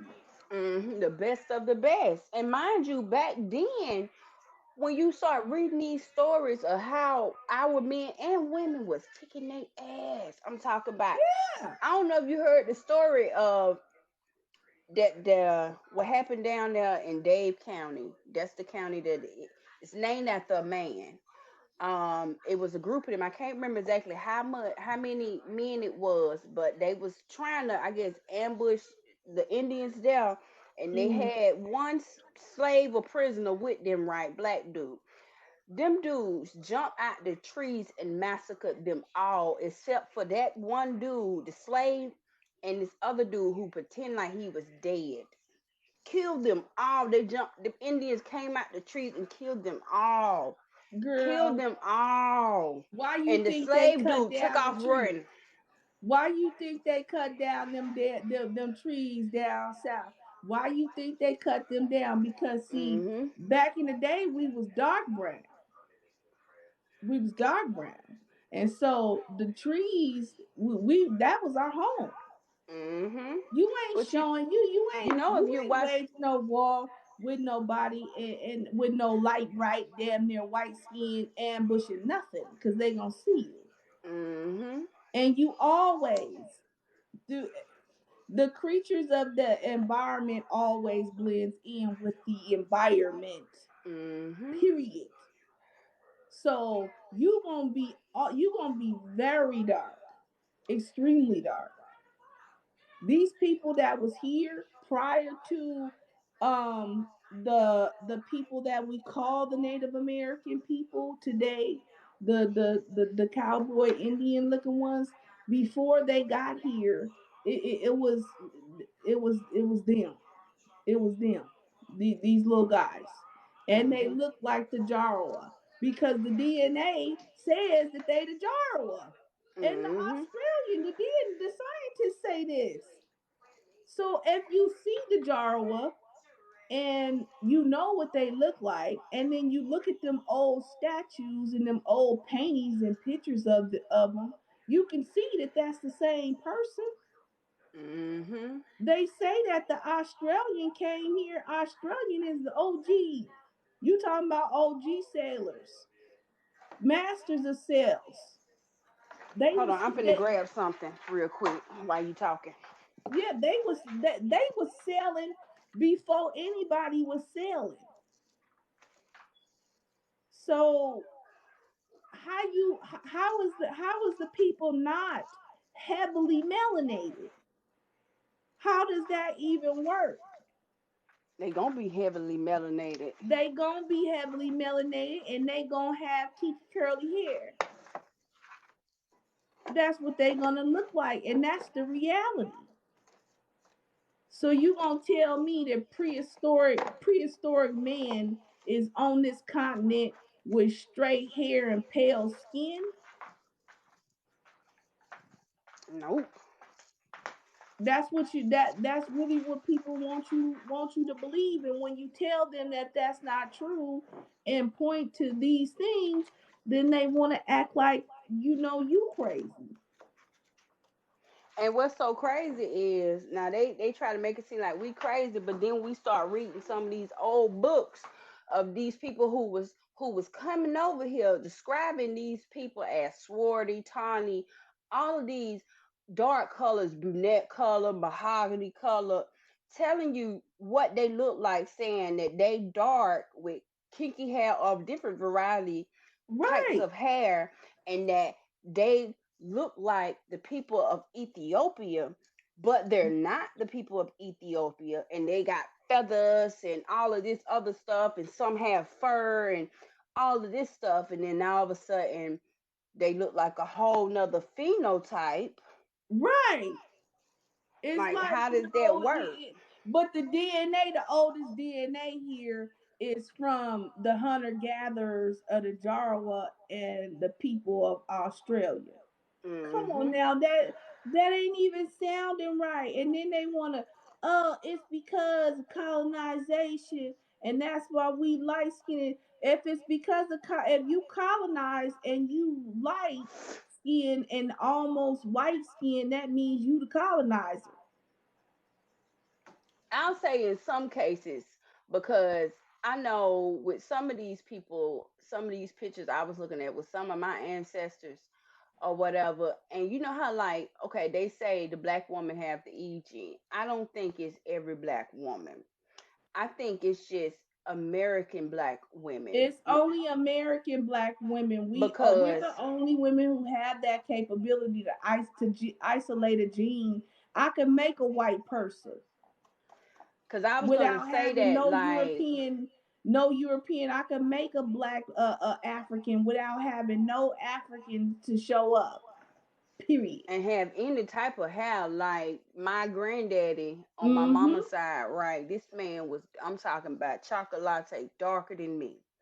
But the type of hair he have, and I'm just like, and I also think, you know, it comes into play what you eat too, like how you're eating. That depends on I'm not the health of your hair. I'm not gonna say the texture of the health. But his hair, the only way I can do it was shiny black, like the Hindustan people now call Indian people over there. It's shiny Right. like that, but it was like almost like what you would consider, it was thick.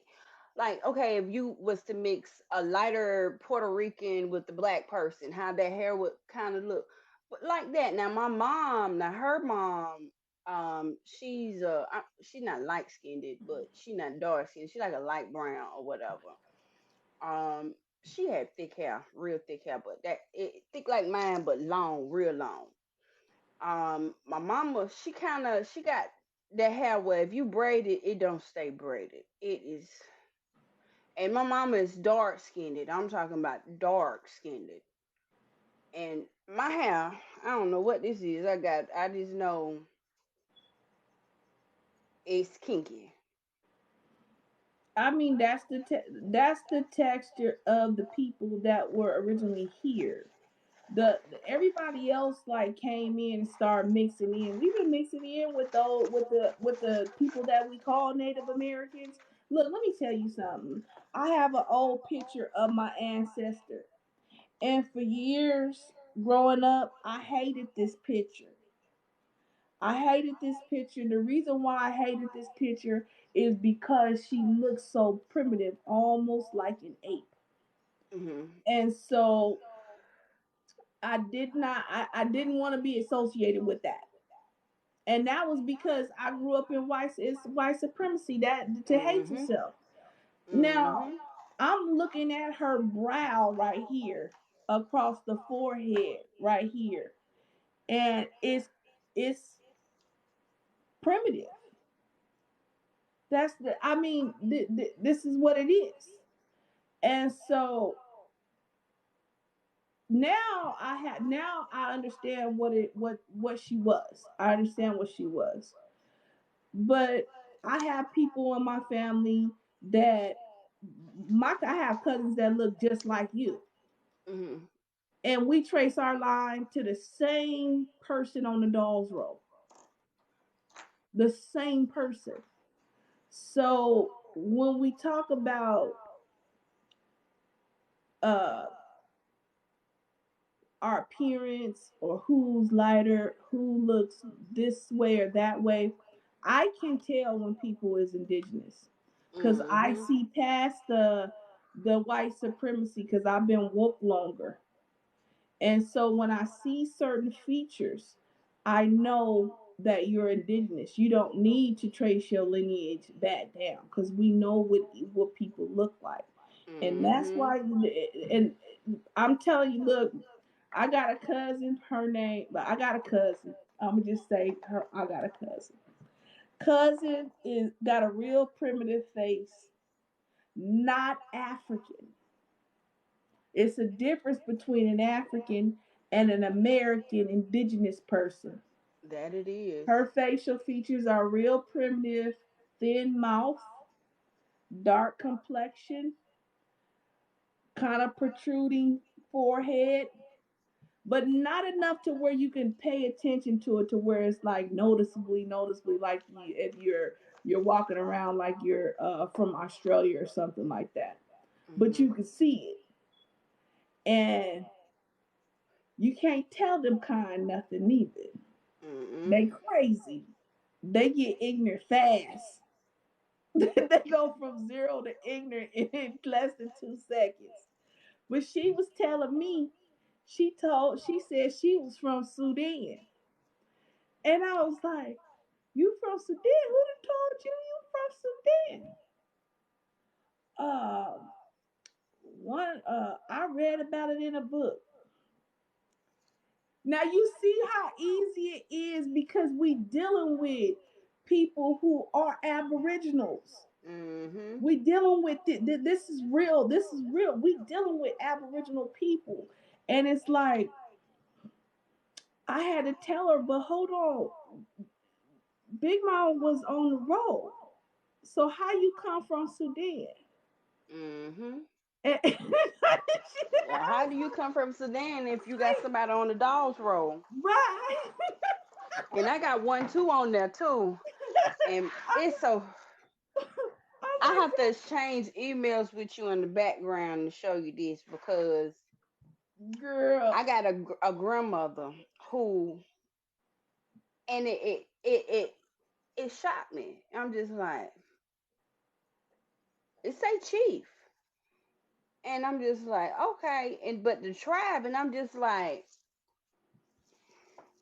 now this is a plains area tribe. And if you look, go through the census record now, this is the same grandmama at one point on the census record. They had her whole family as mulatto, and I'm assuming she might have been darker colored. And so they put her as another race and changed her name, put her name down as Darky. Yeah, Darky. But I noticed like, and it when you go before that, before her mom and dad had her. Now these the same people before they was down as mulatto, they was down as black, well, colored or whatever, right? Then all of a sudden it changed. All of them are mulatto, and then the baby is a whole nother race. But she became a chief in the early 1900s for a tribe that's in the plains, and I'm just like, that's rather interesting, because now this whole tribe looks like Eurasians. I think what happened was that those is the ones that they just like today. When we watch Indian movies, they don't show them black ones. Mm-mm. They don't show them. You'll randomly catch one a little bit mocha looking. He in there, yep. Right. And so I think that they was doing the same thing because I'm like, hold on, wait a minute. Why is it only light skinned ones? But we got these other fools talking about it's black ones too. Well, where they at? And Mm-hmm. why ain't they on this being photographed? And then when we do see them and they look like us, then they no they got so it's weird. I'm like, you guys are strange. You say that you the black people that they talking about in those old books, but then when we show the black people that they talking about, you say those is mixed. Well, which one is it? Either you was black or you not. Mm-hmm. Which one? What? So, and I find that to be odd and strange. I find it, and just like us as freedmen, as the black natives, so-called black natives, um, of the tribes, they erased us. Yep. You can't find no artifacts, no murals, no pictures, no nothing except for our names in the book. And the only reason, if they could get rid of that book, they would. It's just that by law they They cannot can't get get rid rid of of it. it. By law they can't. That book is the Mm-hmm. holy grail of the United States. It sure is. They cannot get rid of it. And I'm pretty sure they want to so bad. But you can't, if you punch in Freedman art or Freedman anything, it's not gonna come up. And so if they did that to us, which we know that we're tribal members and we know that we are indigenous, what do you think that they did 300 years ago? They did a whole lot worse 300 years ago. Yeah, they God was dang it. selling them into slavery. Doing all these is the Siberian ones. That's the ones I'm talking about. I'm Those so guys, mad. they ain't fooling me. Now what he talking about? Odin is the trickster. He switched everything. Okay, Odin. Okay, I'm trying to understand what's going on here with Odin. He talking about more Nordic religion, Nordic deities. Well, I thought Odin and our Osiris was the same person. It Mm, is the same individual. I mean, I know a few little stories um about Egypt and the Zeus and all of that, but I really don't get off into that because that I don't think the information is really complete. Um, but I'd love for you to share that with us. God But we dang. do know about the Illuminati and them covering up that eye though. Mm-hmm. We ain't sleep on that. Don't think we not sleep. We woke. We see them. We know about the. Okay. We know there's always been secret societies moving um the globe and culture. We're aware of that, and we know that they people ain't gonna show up looking like the Knights Templar anymore. They Mm-hmm. gonna show up in a suit, clean cut. Yep. That's how they gonna show up at you. Looking like the But they'd devil be wears all the way Prada. Knights Templars, or from other secret Mm-hmm. sect that we thought had vanished in time, but Or they still something. Or they here. something we don't even know. We ain't never even heard about.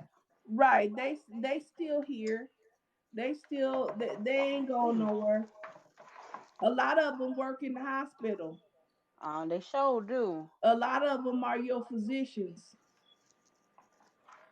They your physicians, and that's where they at. Because Mm-hmm. this is a science project, a massive one, A big experiment. a big giant experiment. This is a controlled evolution. They want to control the evolution of this continent to see how it's gonna work. And so they're gonna mix all the races up to see how this plays out. That's why they just let us start mixing. Mm-hmm. They wanted to see what we was gonna do and what was gonna come out of our genetic pool. And if you go back in history and you know all the inventions and all the stuff that's been created, you it's us. It's us. And furthermore, let's talk about this. Let's get on this. Now, if we was to put this in a court of law about us being here, why is it that don't know none of these documented Native Americans? Why they ain't doing no experiments on them? Why they ain't stealing they cells and making medicines and all that kind of stuff on them Exactly. talking Because what they not us. They that little weird blood type. That little Diego blood type. One of them why is it tails. that our genetic pool is updating the human birth date? Why is it what if we was in a court of law, the preponderance of the evidence would point to some people being foreigners, and it wouldn't be us. Mm-hmm. Cause even it even like they even tell you that they came from over there. But the thing is, like the younger ones, they don't want to admit what their elders are saying. Their elders are saying, "Oh, well, we got here. It was stuff already here built," but they're not telling it all. That it was Right, stuff already built, and there was people here, and you work with the government to help eradicate us. Now, some of y'all was already here living amongst us. We was born with y'all well before the Christopher Columbus came over here. We have oh yeah, document pictures of that with us fighting with y'all even down in South they're the America. original Christopher Columbus. Exactly. We've been warring with y'all forever. They're the original Christopher Columbus. We was Christopher Columbus to before Christopher Columbus got here. And now they working with Christopher Columbus 2.0. Working with his kids, his Right, grandkids. that's all this is about. Cause you wasn't here. If you coming from Siberia, that means you wasn't here.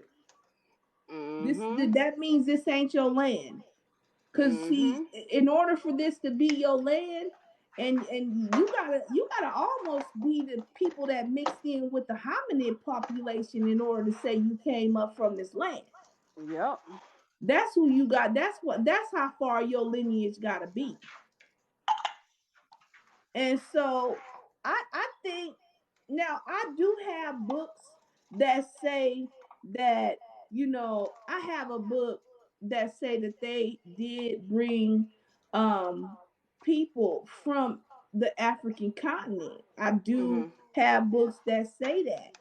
But the when they talk about bringing them from the African continent is because they was practicing slavery over there, but Mm-hmm. it wasn't the kind of slavery that we know of today. It wasn't chattel slavery. No, it wasn't this kind of slavery. It was servitude, it was servant. So I do know of them doing that, but it would be one person with it then exchange some trinkets for a person, not a Mm-hmm. whole tribe of people. That And they wasn't still got that type of slavery going on over there to this day over right there to in this that day. land. To this day they wasn't they ain't that slavery exists within all of the continents. They did Mm-hmm. that to the mommy people. They did that they did that to them. They did it to the Filipinos. This is nothing new. They did that Nope. to the indigenous people of certain parts of Africa. I know in Nigeria region, the region that we know of as Nigeria, they had them servants. Well, I got a book where the guy, this dude, he has a harem of slaves, Man, Leah, him. and he said he had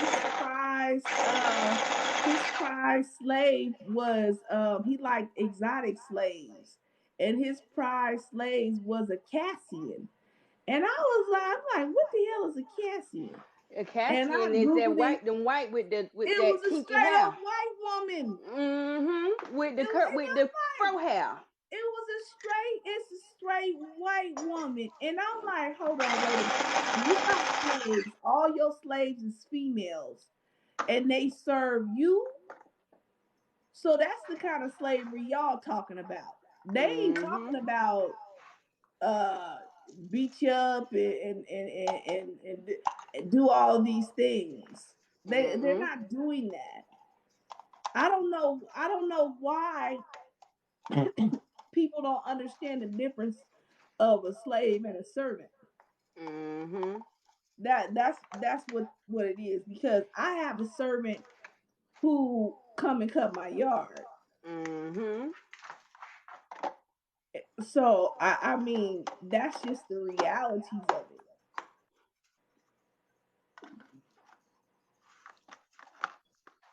If you want to be technical, we You all know, got servants, and a lot of us are servants.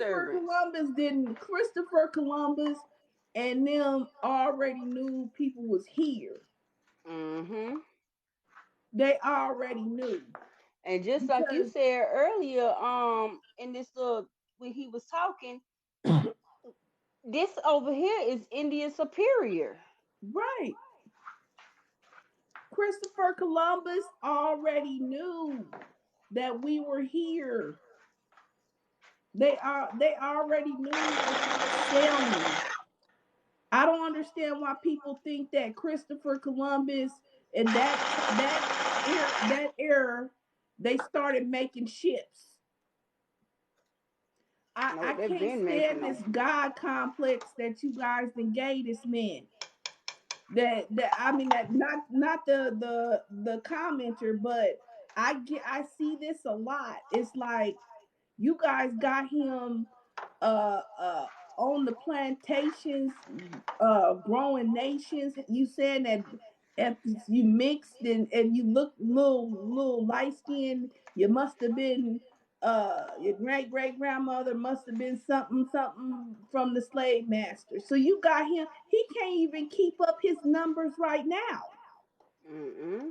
So how is he doing this? Y'all got this man beating up Africans and dragging them off. And you know, I think you can probably get away with doing that once or twice, but to bring 10 million people over here, you have to do that thousands of times. And then another thing that they get me with. It's like nobody understands sex education. All of that still That part. applies to this day. Now these people are nasty. They are laying down with their animals. So what comes with that? The common STDs and STIs we have today. So if these people was getting these STDs and STIs back then, that includes men. What happens when you have an STD or an STI for a long time, whether you're male or female? You become infertile. They didn't have the cure back then. So these people laying down with all of these wild animals and sleep with other people and passing this stuff around like it's Skittles and free oxygen. How were they able to reproduce even if they're sleeping with their so-called slaves? That means that these slaves would be getting infected too. And they will, if they was getting pregnated, they would be giving birth to babies with defects. So it'd be damaged property. The infertility rates would be through the roof. So how was they laying down and just, only in They the movies forget that you can go around and sleep with people like that and not pass nothing around, but in the real world, if you literally laying down with dogs, you getting up with fleas, and if you laying down with other people, you passing that stuff around like it's a pandemic. they also forgetting this right here. They saying, oh, they had farms and all of this right here. Where in the if you know about biology, and you know about women, first of all women aren't fertile or Nope. able to produce. Secondly, if you put a woman under stress, you're not having no babies Nope. You're at not gonna all. reproduce. You're And not if you do, reproducing and like that. if you do get pregnant and you're under stress, you're gonna miscarry. So think Right. about this: if these women These are enslaved, living up under stressful conditions, chances of they reproducing is lying. I'm telling slim. you, they lying. They lying. It's medically impossible to transport people from overseas like that in their filth. First of Mhm. all, if you they got them laying down for a month, shackled in filth. First of all, I got wood floors, and I know if you defecate in the corner, it's gonna eat through that wood, and y'all all gonna Mhm. drown. Yep. Secondly, I used to work in a elderly facility years ago when I was putting myself in school. And if you don't go and turn these people or move these people, they start getting bed Bed sores. sores. Mhm. And so that's medically impossible. That's why they've never done the experiment to reenact it, because they know you can't do it. And another thing that people don't realize, that little model that they show you, that little model of the ships, that only comes from the Catilda. And that they tried to steal some people from here, Right. and the locals blew it up. They blew it up. They You tried to got one steal people and schematic. they blew it up. You got one schematic trying to do it, trying to do that, and it didn't work. But I'm It not didn't. saying that people didn't have slaves, because see, if you was well off, you could get a person in a servant for from anywhere. Mm-hmm. You can have a Filipino servant, you can have a Australian servant, you can have any kind of servant if you had means and you traveled. But far as you just, they made the people here classified them as slaves with a piece of paper. Mm-hmm. That's what they did. And then they fed people this garbage with these slave ships and roots. Yup. That's what they did. And so now I look at them, I look at those people that are going around with this black power stuff. Now, let me explain something to you. They did have this that what is it called, Pan Africanism going. Mm. They gonna connect this and that and all of this type of stuff. But you know what? They didn't have no plan. They didn't start raising no money to start or advocate to Congress to teach us any African languages or have Mm. any African studies. I went through the African studies program, and they still was talking about Egypt and slavery. That's it. Yeah. And then you know Egypt what? and Speaking slavery. of Egypt, you know what I find so funny? Now, that land that they call Egypt was not always called Egypt. That's something recent. Egypt did not become a country until I want to say 1953, Right. a year after my mama was born. Now, when I was doing research and looking into the Georgia archives, they were showing you a bunch of stuff they call Egyptology. Now, how could you study a place that was not called Egypt at the time?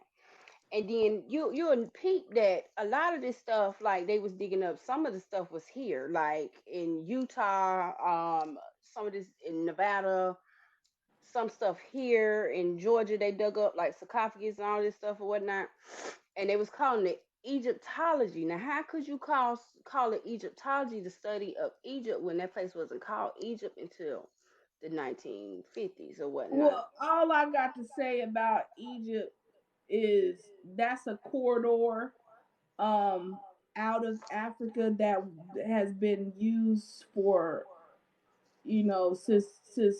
since time immemorial. Yeah, but And we this is don't what have a I'm date getting. on Like this that. is They say that, but this is what I'm getting at. Like, it's places here, it's several places here in America.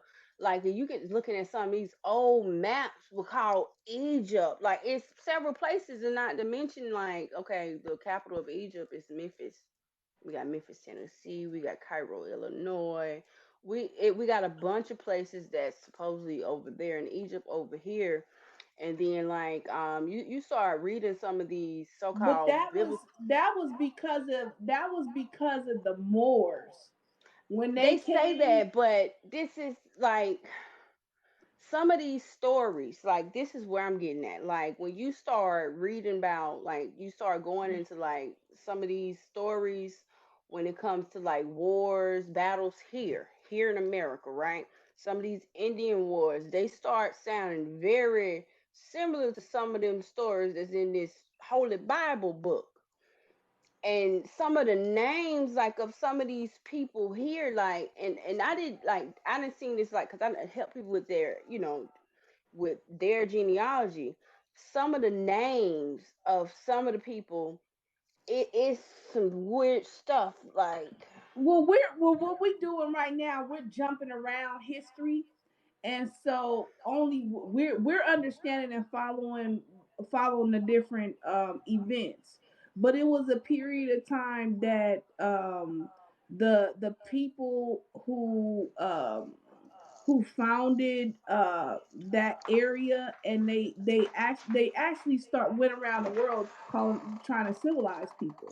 And so Mhm. that's why you have these temples, that basically pyramids all around the world, because that Mhm. was their era. That was their era. Just like right now, at first the British Empire ruled, and now we're the colonizers here are ruling. The Chinese ruled at one point in time. So you got to think of it like different time frames. Different people ruled, and so they Yeah, I went know. around the world, and then they called themselves developing. And just like right now, it's just like right now today. You people come in to a rural area. The people have been there all along, and then they start developing and getting them jobs and bring up their living standards. So they did that same exact thing. That's a playbook.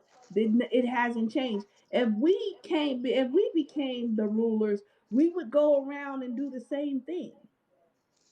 We would go around and develop and start setting up education centers to teach the way we want the the the reality to be. And so to say to say that, nobody came over here and helped build the pyramids or the temples, but the pyramids and the temples is aligned to the same astronomical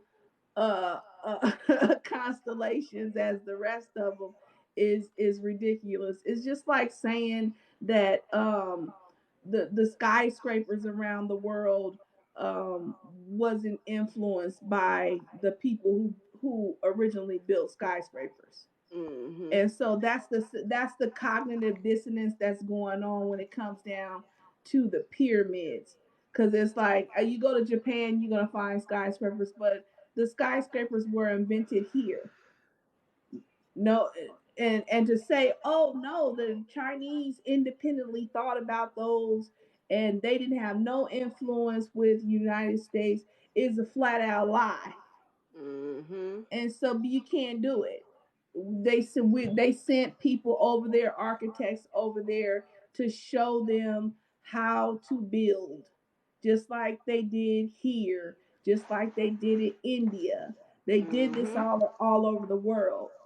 And people want to, people are so arrogant. They don't want to be associated with the rulership of Africa, of that continent, when you can't get around it. They're the oldest people on the planet.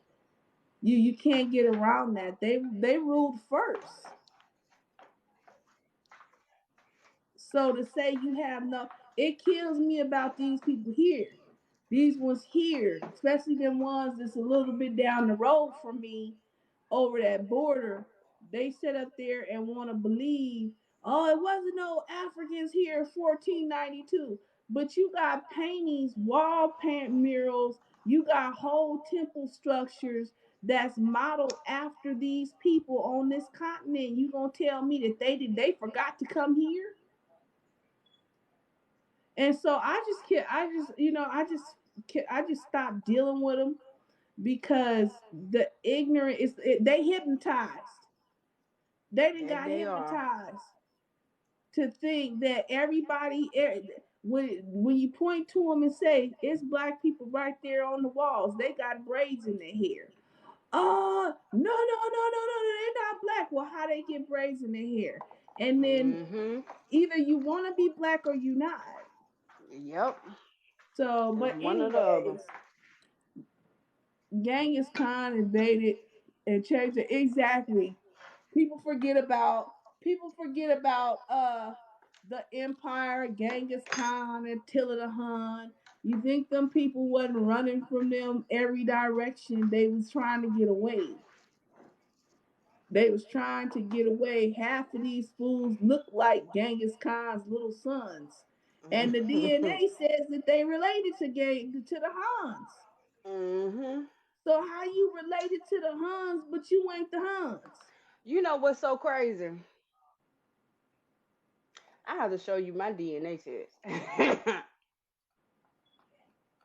Everybody in America probably most likely is related to the Huns, even some of the black people. Most like even the black people. Girl, they got me all. You know, they didn't. The DNA test didn't tell me nothing that I didn't already know. I And they let me got tell me you. all of the damn Americas, all of the damn Mexico, and I'm like, you know what? I That's how I'm mine because is too. It even got you me know on the islands. they got me having like what I think it was like 1 or 2% Egyptian. They got me all of Europe.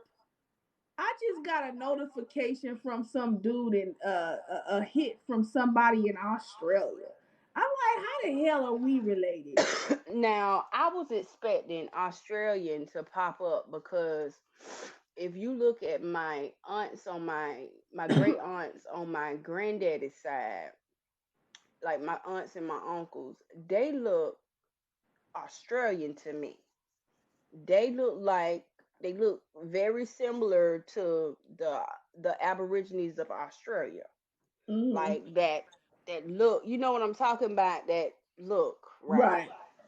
They got the I'm talking about they my aunt Gladys, she's still alive. She got a strong Aborigine face. A Hmm. strong one. Color. I'm talking about she looks. They DNA is here. They DNA is here. This is science. So if that DNA is here, that phenotype is here. I was part of this group one time, and I'm still part of it, but we they share DNA. Mhm. And so one time, this one guy came. He had on his dashiki on his little profile picture, had a little hat. And this is the Indian, a Native American genetic group. Mhm. So he posts his little DNA up there, and he had Australian, and he had southern China, Mhm. and he had the Native American markers. And I was like, interesting. And I asked him, I said, are your people from the Caribbeans? Because the people down there in down south is the Jawas and the Australians. But they didn't heavily mix them up and Huns, the Genghis Khans that came down and did their thing too. So I thought it was interesting that he got that I think he was like 5 or 6% Australian, but to be that high of Australian was in our population was kind of shocking to me. Mhm. It was a little bit shocking. But yeah, I mean, we get all kind of people have residual DNA from all over the place. I don't even think when you do the DNA, when you do the DNA and you start looking at those markers, I really don't think that it's a true, because it's just saying, okay, you got a marker there. It's a marker there. They can't tell you your percentage.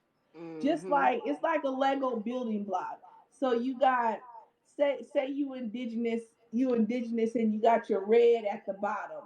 But then your somebody came in and they was black, or somebody came in and they was Chinese.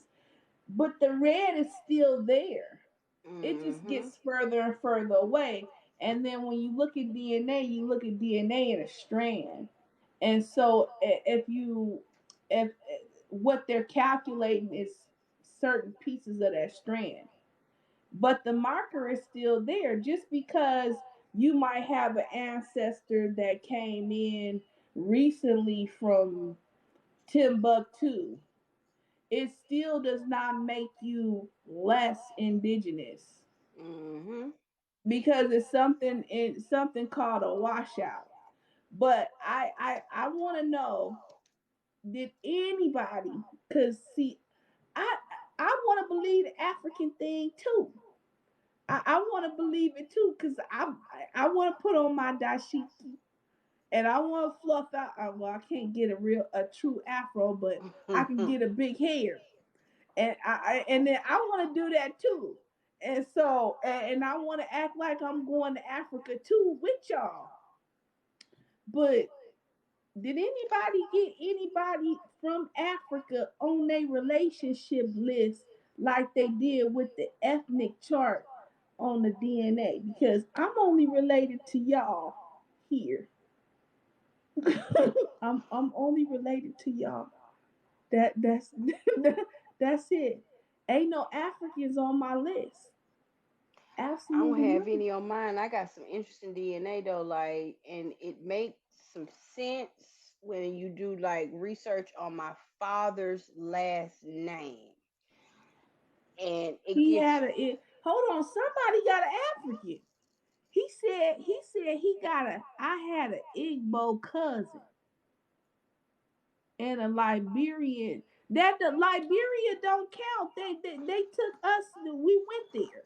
So that's a you colony only of related to America. us. So You back, and the Igbo person, since you got somebody over there in Liberia, the odds of that Igbo person was related to the person in Liberia. But like are they you could have going just migrated over there from Liberia to. right? I'm talking about. Look, I got 2, 3 thousand people related to me, and all of them is here. Every last one of them is you. Y'all the ones commenting underneath it. Is y'all. I don't got no Africans related to me, which I love to have some Africans. I want to act African bad. Joe, you just don't know how bad I want to be an African. I want to be one bad. Y'all just don't know. But see, it's hard because I know where I come from, and I want to Mhm. be African, but I can't. So, but maybe they can adopt. Well, maybe they can adopt me or something. Maybe. Maybe they can adopt me, and I can become a honorary African, Mhm. because that's about it. And I doubt that you got 3 Igbo cousins, because you would have an Igbo last name attached to that, and an a specific tribe, Mhm. because it's tribes within Igbo. And see, y'all like to say this Igbo thing, but it's other tribes within that Igbo, and y'all don't know that. So that lets me know that you just saying Igbo, you Just to just be saying saying it. something. Mhm. You just saying something, because believe me, I love Africans. I haven't. My husband is from Africa. He's from that continent, and they ain't looking at us like we Africans. I can tell you that. Mhm. They not looking. They not looking at us as Africans. They I'm gonna be looking. honest with you. Every African that I ran into, except for like two of them. And now that I know my history, I'm just like, bruh, y'all from Liberia, y'all a colony of America. No wonder we do some of the same things. You are my cousin, probably, you know, cousins within the tribe of America. But when I used to live on post, I used to do hair when I was, like actively married or whatever. Me and my ex, we didn't have a Negro divorce. We just Mm. until I guess we decide to remarry somebody or whatever for real. But anyway, I used to have a lot of African like women to come get their hair done or whatever because there was a lot of them, who served in the military. And like we'll conversate and stuff like that or whatever. And they ask me like, "Where you from?" A lot of them will often think I'm from like Barbados, which is funny because South Carolina used to be a colony of Barbados, and that's where my people, a lot of where my granddaddy people's from. But none of them never, was, never said, "Oh no, you're from Africa" or whatever like that, No, or none of them would say, "Well, you look like one of us" or whatever. Now I had some of them that say that you don't look like, because they don't consider people from the islands American, even though all of that is part of the that's landmass. America. It's America. But they will often say, "You don't look like an American, you look like an islander." They often say that to me. Right. Because that phenotype is when you're isolated on an island that you're gonna see that phenotype stronger. It's not gonna be as diluted. The lady who braided my hair, she's an African from Cameroon, Mhm. and she's braiding my hair, and she says, "Your hair's neither white nor black. What are you?" Now, mind you, she's from where we supposed to be from. Mhm. So she should have recognized me off the bat. Mhm. Should have, but She didn't. should have. She should have recognized me off the bat. Oh, you look like somebody from the tribe of XYZ. Mhm. Oh, it's people Cause like you that they look say like. like just how we know our people, they know they people. I can tell you from down south as soon as I look at you and talk to you. Mhm. I can And tell where you sometimes you from. ain't even got to talk to them just to look like. I know when I lived in Maryland, some years ago, I moved to Maryland. Before I could even get it out my mouth or whatever, because of you can look at a Southern woman like, Yeah. even if she don't say nothing, Southern women, not saying all of them have a body shape, but you can kind of like tell based off of how they're Mm-hmm. shaped where they're from before they talk. And even if you're looking at them from a distance while they talk, our demeanor is different, all of that. And then when you talk to us, you know, okay, yeah, you from the deep south, or Right. you can tell by dialect and all of that. Like, Yeah, we know each other's facial features, we know each other's looks, and we know mhm, how each other talk. So anybody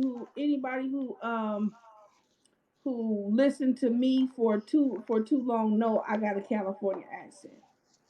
They know exactly where I'm at. And if mhm, they see me dressed or what I do, the stuff I wear, they'll be like, "That's California all the way." They do that kind of stuff there, out there. But and just like down south, when I see people on here and I'm looking at their face, I'm like, I know exactly where you at. I know mhm, exactly where you at. And so I mean, I can't. I've seen Africans. I know Africans personally. Personally, I know them. I've seen different types, and I can tell you that we are not. We look. We only thing that we share, and the reason why we look so similar to them people in West Africa is because you guys forget that the European was there and mixing in with them. mhm, So they come showing me some light skinned Nigerian. I'm like, if you don't knock it off, do you know that they trying to look like us, be light skinned like us? mhm. They didn't mix in with them. What you think the white folks was there? Been the white people been going to Africa since ancient times. Sure have. since ancient times, and they done figured out that they can't turn Africa white. They figured that out a long time ago. A lot of those people there are ancient Europeans. People forget about they forget about all of this. They're ancient Mhm. Europeans. And then another thing too, you people have to get this misnomer out their head when they hear European, they automatically think pale person. Right. When you start looking at, if you type in Aboriginal Europeans, ancient Aboriginal Europeans, they look like me and you. They're just as They dark. forget. Hey, only thing you gotta do is look at the people that live in Nigeria, how they be having them head wraps and all that kind of stuff, and then go compare them with European portraits. And I promise you, Mhm.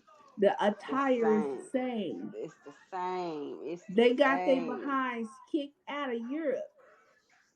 Kicked out of Europe when the pale dude came took over. Where you think they Mhm. went? They went back home. Some of them went in Africa. Some came to America. Some went over there in the Middle East and Turkey, Mhm. all of them Some of stands. them went over to the British Isle, well, Scotland Isles, all of that. They scattered around Right. everywhere. They forget, people forget that this transition point from the pale gene, we talking about a gene that makes you pale. We're not talking about, some random selection. We're talking about a gene, and you need two to make you pale with blue eyes. And so Mhm. there's a point that And in his. another thing, the blue eye thing, that's incest. Yes, girl, I saw that. I saw, but you know what? I'm tell you this, and then I think we're gonna wrap this up in a few minutes. Now, I'm from my people. They from Louisiana, Mhm. and out there in the backwoods, they do this thing too.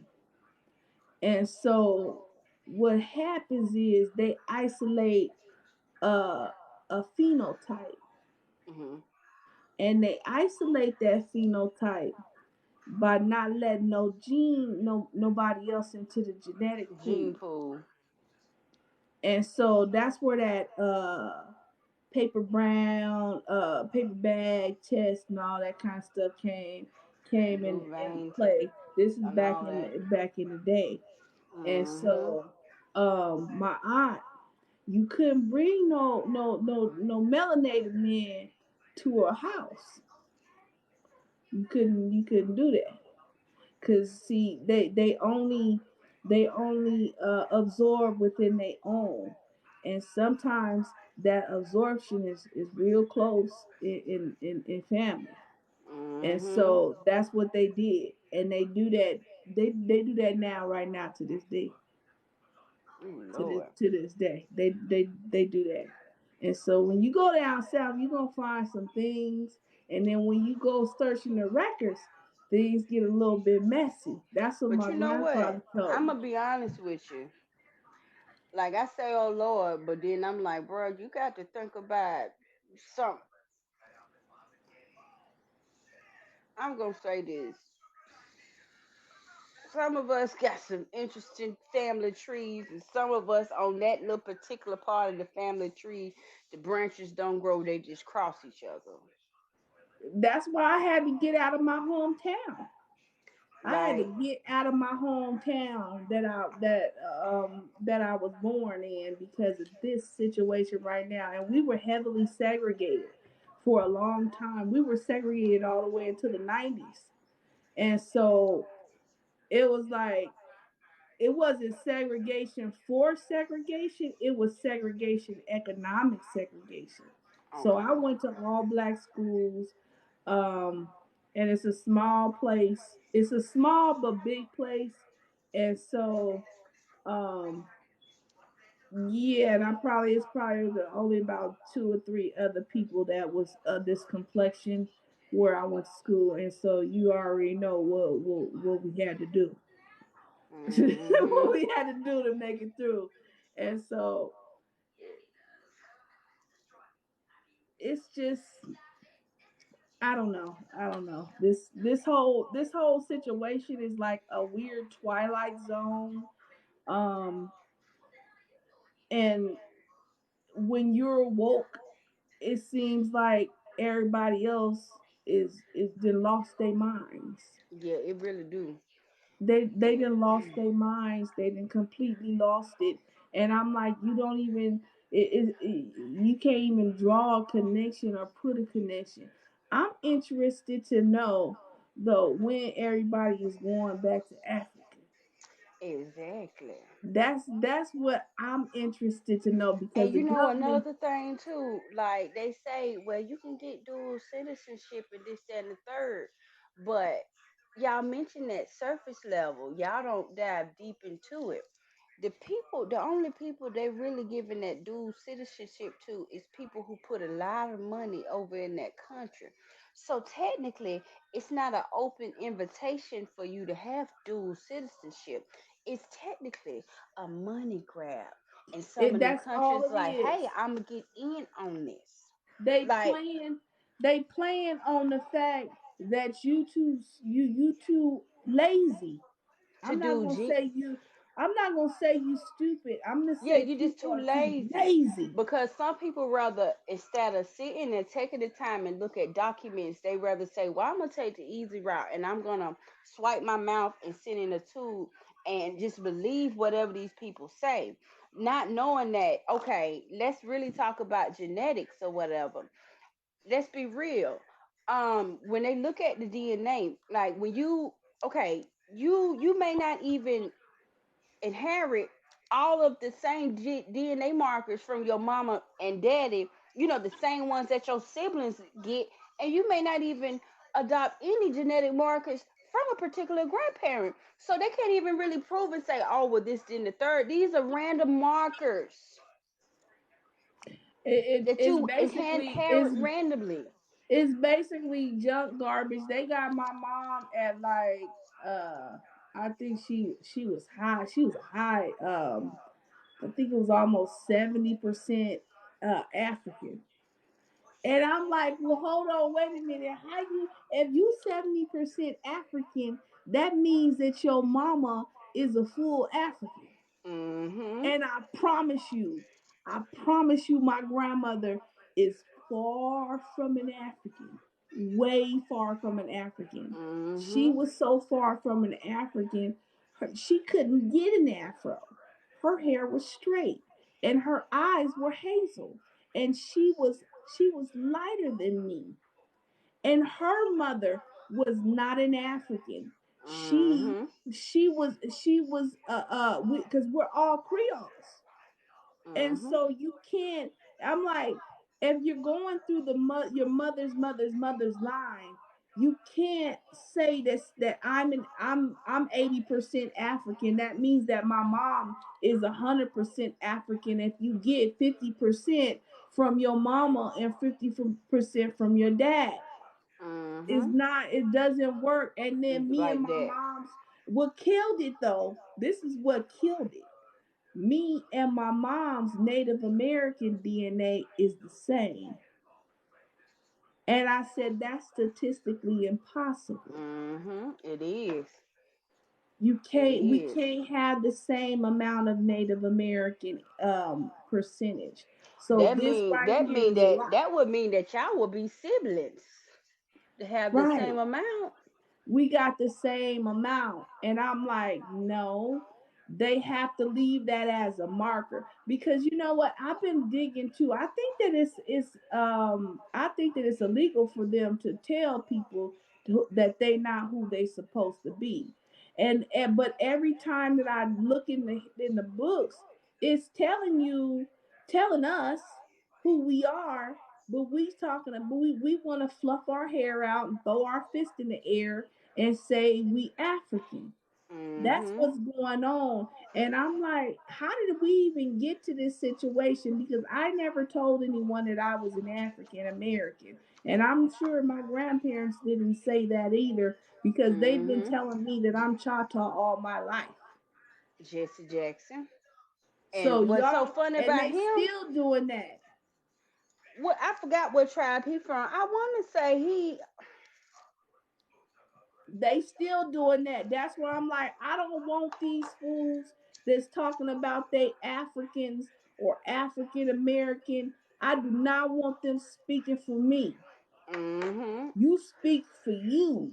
And you know what's so crazy about those ones? They are the same ones who be, saying they African Americans. Then they turn around and we could show them proof of who we are, and they'll turn around and be like, "Oh no, y'all hate yourselves. Y'all are coons. This and the third."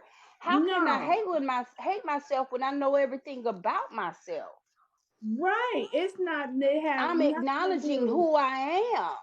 Right. They want you to be default back to being lost like them and defaulting back to this this mysterious tribe in Africa that no one Hmm. knows about. And I'm like, you guys need to stop speaking for me and stop talking. And that's what's going on. And I think somewhere down the line some new Africans came in, because let me tell you this. My grandfather, once I got a little older, he told me about the, that term that we use to talk about, to say, to refer to people from Africa, which starts with the scratch. Hmm. He told me that, and he told me that in a way, yeah, they African da da da da. And I didn't understand it. And he said he basically he's telling me who not to deal with, put in the genetic pool. And you And know what's so so funny? My people are the same way. I Like, told you, I knew that would come out. You know why? Because they started bringing them in after I'm gonna say they started it started back in during uh hundreds of years ago when they started bringing them in, and we was like, nah, we separating over here, we only deal with our own. And so because people was coming, they was bringing them, and then they started bringing them tough lately. And so when I was a kid, he told me, he was like, start telling me stuff. And so I'm like, they was trying to keep us from being colonized by them, because hmm it looks like now they want to promote, oh, you African.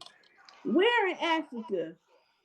Where? but Tell it's me. it's some stuff behind that. Like, I don't want to go into it on here. It's a whole nother thing. You know, Look at it as, I'm gonna say this when it comes to this, because I had to really really think about this, and it jogged the memory when somebody was talking. I think it was Janice was talking about the same thing, and it brought up the thing about where I remember my grandma was telling. She told all of us who not to mix with what. My cousin, he mixed with, right.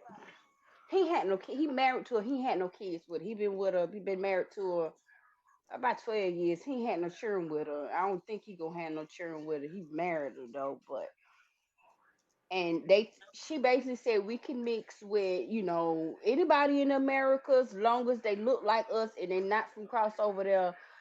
We was allowed to mix with people from the islands, whether they was from Cuba, Puerto Rico, any of the islands. But they told us to make sure it wasn't the Right. scratches. Right. And so it's funny because, just like I said, my husband is Oh, and then they didn't want us to mix with colonizer either. Like, right. it was so bad. Like, listen, Definitely not colonizer. But see, like, it was okay. It's some people over on the continent that you can, and nobody say anything about it. But it gotta be specific groups. And the groups gotta be from over on the east coast of Africa. And see, so those are acceptable to the people, to the elders here, especially if they coming from over there, Somalia, Ethiopia, that area. But the ones on the west coast, oh no, no, no. Don't even think about it. Don't even think about it. But the other ones that look kind of like us, that you can't. That's not basically that look kind of like us that we can vibe with. That's okay. But they controlled our genetic pool. Because I remember back in the day, you wasn't sneaking off going with Jimmy Jones and all that kind of stuff. Because you gonna eventually have to bring Jimmy Jones. Jimmy Jones gonna have to come pick you up, Mm-hmm. and Grandpa gonna be right there. He gonna ask the miss. Asking what's He his gonna family say, names and "Where your stuff. people from? Mm-hmm. Who your people?" And because they knew everybody, Mm-hmm. and he gonna ask you who your people, and it's gonna be a yay or a nay, and you gonna Mm-hmm. know that it's a nay. Well, you gonna know because the next day you gonna feel the hostility Yep. of that. But now Shoot, everybody just randomly you doing whatever they gonna they do. want to do. They do what they Yeah, want to do whatever they now. gonna do, and then they oh yeah, this person, that person, we love whoever and Yep, all. free We love wasn't and all doing this, that. and it wasn't like that. It was a reason why our people was doing what they was doing when they was asking questions about the last name, asking where your people from. Hmm. Some of which was even somewhat kind of like arranging marriages, like on some real stuff. Like they're kind of, I ain't gonna say flat out arranged marriages. Some of them was, but some of them what they would do, and I peeped this about my family, like when they would talk about certain family friends and stuff. They might have a friend girl that they friends with this person's family or whatever, whether the granddaddy king with friends with the grandmama, your mama, whoever, and they Hmm. might want to basically merge these family together. So they'll start making y'all be around each other, try to get y'all to like each other, Girl, y'all yeah. from kids on up. Cause Girl, like yeah. I'm not gonna lie, my grandmama, listen, my grandmama, Phoebe, she not my real grandmama. She was a lady who used to babysit me, but she became my grandmama. Now my family like really like had me around her nephew for the longest. They would always say they were trying to manifest something. Y'all gonna get married one day. Y'all gonna get married one day. Listen, mm-mm, Girl, them old people used to be doing stuff like that, and you absolutely right. They it was similar to arranged marriages, but they just made sure that they was in your that individual was in your environment. mm-hmm, Well, that's how that worked. And so, but now it's like everybody just doing whatever, and then you letting these foreigners into the genetic pool, mm-hmm. and that's what's influencing you to talk about some African. Yeah, and then another thing too, and why y'all, but and what they failing to realize before the foreigners started mixing in with us, because the foreigners, the foreigners that look like us just start being able to come over here, what in the Right? the They just 60s, start coming. 70s, they just start Yeah, coming, and we wasn't mixing with them then. no, What the foreigners started doing was invaders of the body snatchers. They trying to replace us. Like, while everybody here trying to get over there, they're not realizing that everybody elsewhere is trying to come over here. They trying to send you over there so they can take your place. It's just like it. What's the name of that movie with the people at the invasion top of and the the people? body Now snatchers. they invasion of the body snatchers, and that new movie with that African girl with the rabbit and all of that. The people in the red or whatever. Remember the people living at top and the people at the bottom. What is the name of that movie? It was made by Jordan Peele. I haven't seen it. Goodness. I Oh. haven't seen. Girl, one of them sat up there. Let me tell you, one of them had the nerve to sit up there and try and tell me something, talking crazy to me. And I'm sitting here looking at her now. I'm like, you got on my traditional clothes. You don't have Mm-hmm. on your traditional clothes. You got on my Mm-mm. shit. And Mm-hmm. you over here on my land. And you got the nerve, the audacity to tell me anything about anything when I'm queen here. And you Mm-hmm. over here trying to be me and talking mess. Yep. And They I got don't some damn understand nerve, that. boy. I don't understand that. I told my husband, I said, how would you guys look at me if I put on your traditional clothes, went over there to where you from, where your ancestral home is, and sit up there and start talking crazy to you about what y'all should do about your country and your situation. Mind you, I'm in your traditional clothes though, trying to be you. You know what they'll do? They'll beat the shit out you with sticks and stuff. Right. I wouldn't even make it, and it's so funny. It's so funny that they don't see it like that. They don't see it as you got on our traditional clothing. You have on Mhm. you're listening to our traditional music. You're talking in our traditional language. You are Mhm. acting and pretending to be us. You can't come Mhm. and Y'all are disrespect us. cosplaying us. You cosplaying us and you getting a pass because we looking at it as a global African thing, not that we Mhm. African. And then the thing is that gets me is a lot of us who pushing the global African thing, grandparents told you you're Native American, but you so stuck on. I ain't gonna say stuck on stupid. You're so indoctrinated that you rather believe your teachers than to believe your grandparents because you feel like your grandparents is uneducated and don't know what they're talking about.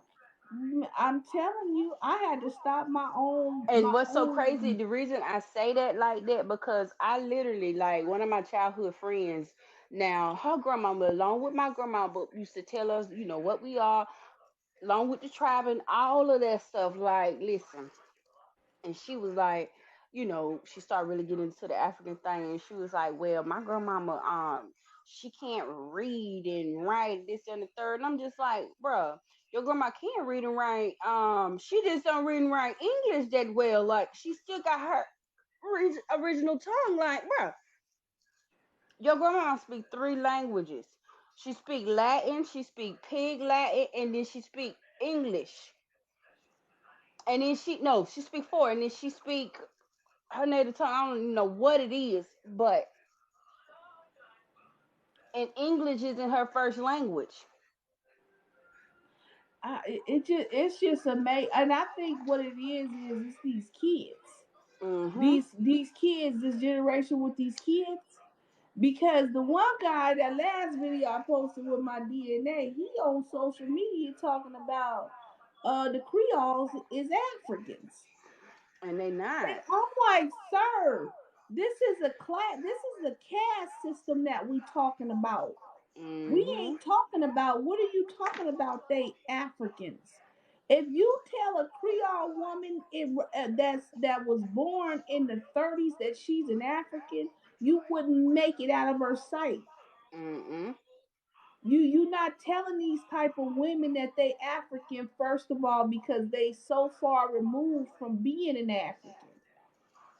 You're not doing that. And he then fluffed his hair out and sat up there and put on a dashiki and sitting there trying to compete with the Haitians about who's African and who's not and who's more African.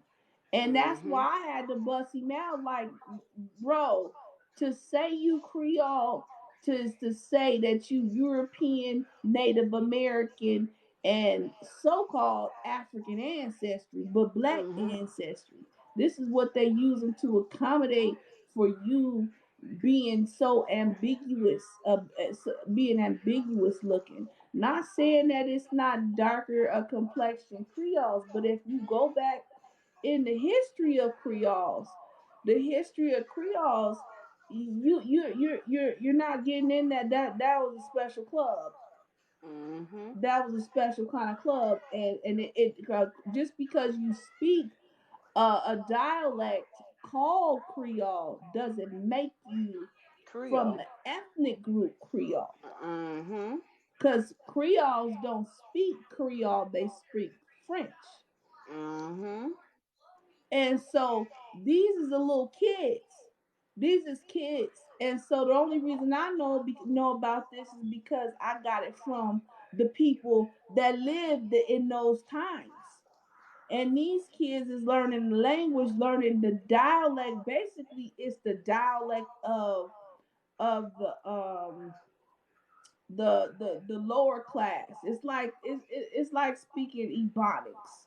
Mhm. That's all it is. It's like an Ebonics type of French, and it's cool right now. But back in the day, we didn't do that. We didn't do that. And so now it seems like they're trying to colonize this term and turn it into the I call them little Dr. Umars going Mhm. all around thinking with a little hat on and a dashiki calling everything African. Yep, I'm talking about they call everything, everything. Everything, anything that we do, they're saying, oh, the only reason you're doing that or only reason that's there is because it's influenced by Africa and by And that's not the Africans. case, like, but one of the things that I really hate about this indoctrination system, right?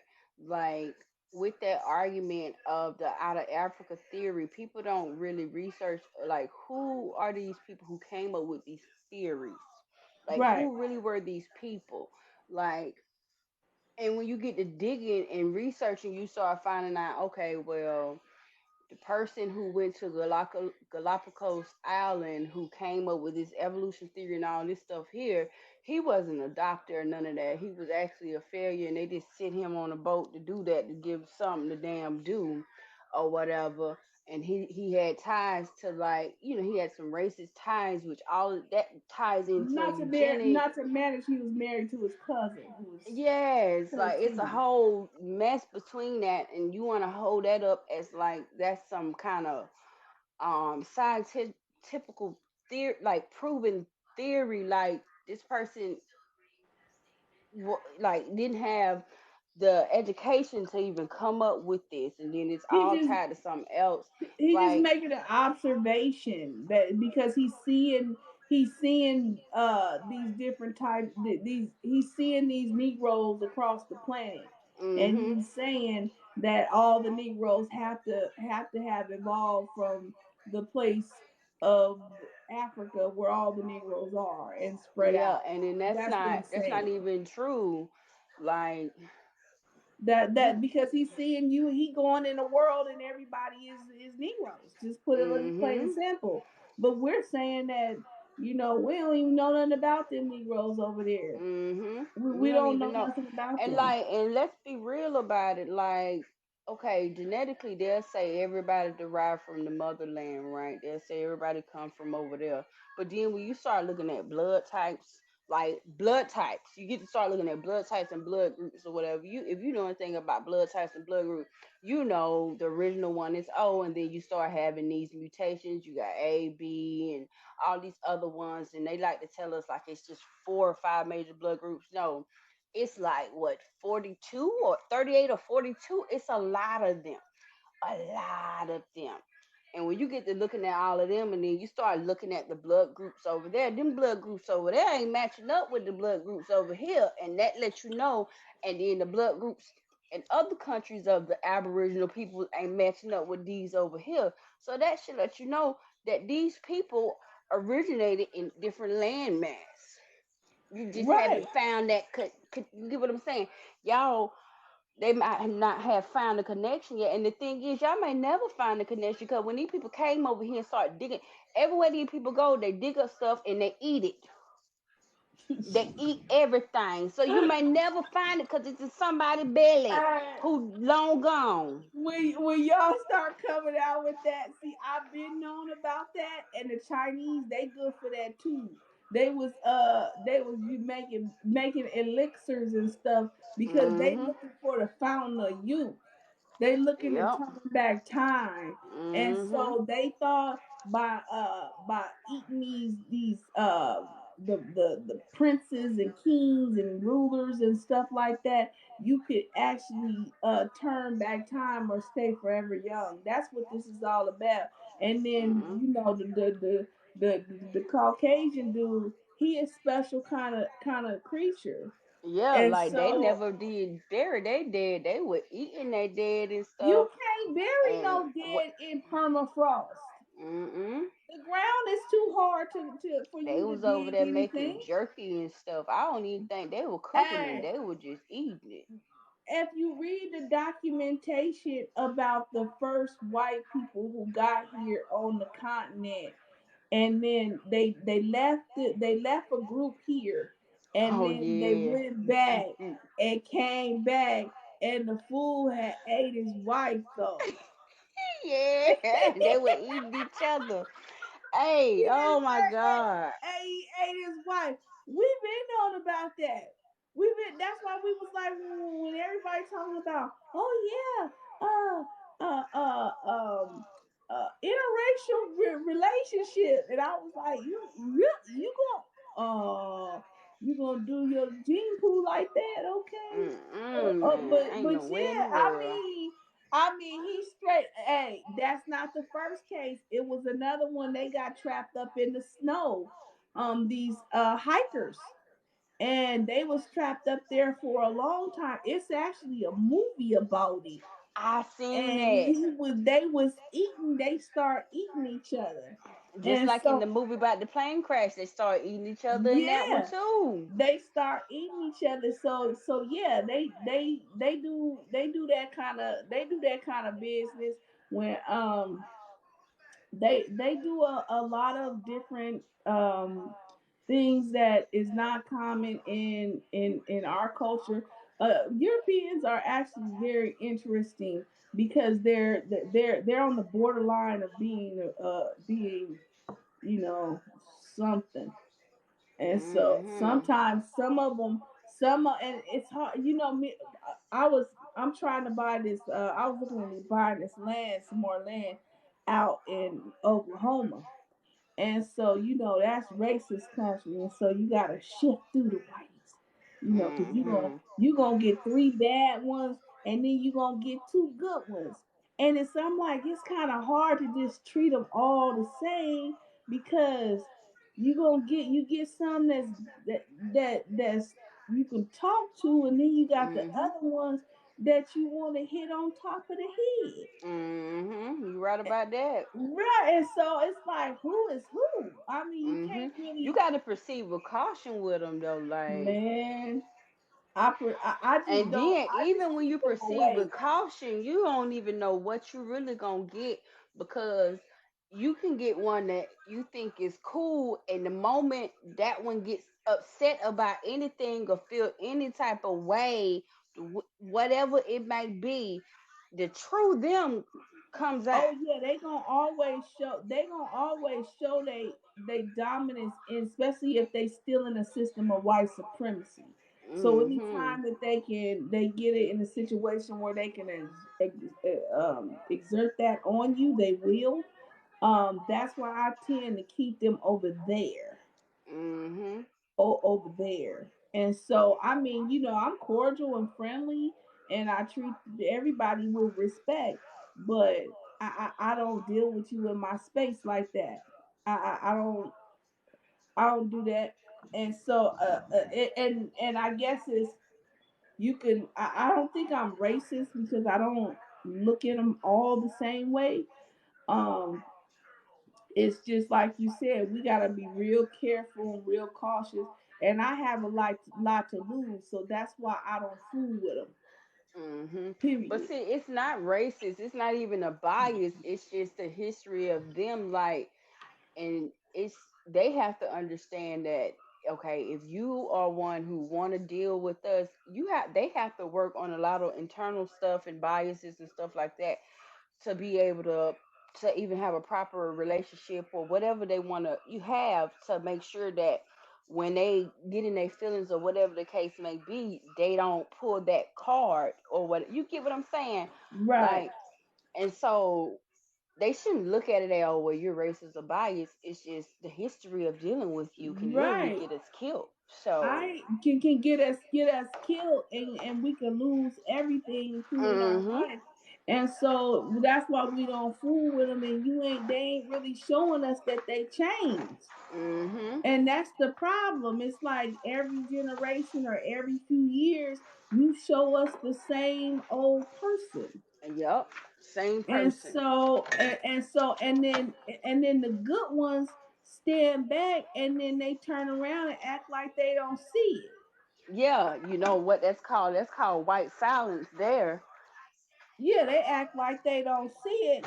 And so they complicit in the whole situation, making them guilty by association. Uh-huh. And like you have some who be feeling like they want to say something, but you know what it is? You know, once they do stick up, then they're like alienated from their, Oh yeah, they from their group. ostracized. So That they're kind of like afraid that if they do speak up, nobody's gonna have their back. But the thing is, what they have to realize, you got to excuse me, I'm cold. I got to grab my jacket or something because I don't want to turn the heat on.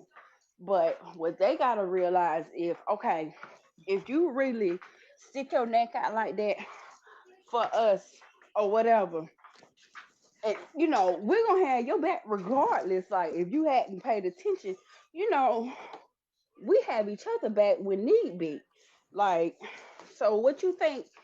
You think, if you stick your neck out there for us or whatever, you think we're gonna turn our back on you? No. Mm-mm. No, we gonna go up to bat for you because we can Mhm. sense that you genuine. But Mhm. if you sitting up there, on the fence, straddling the fence, and then you want when you say something from the fence, Mhm. then no, we ain't fooling with you like that. Either Mhm. you gonna be with us or you not.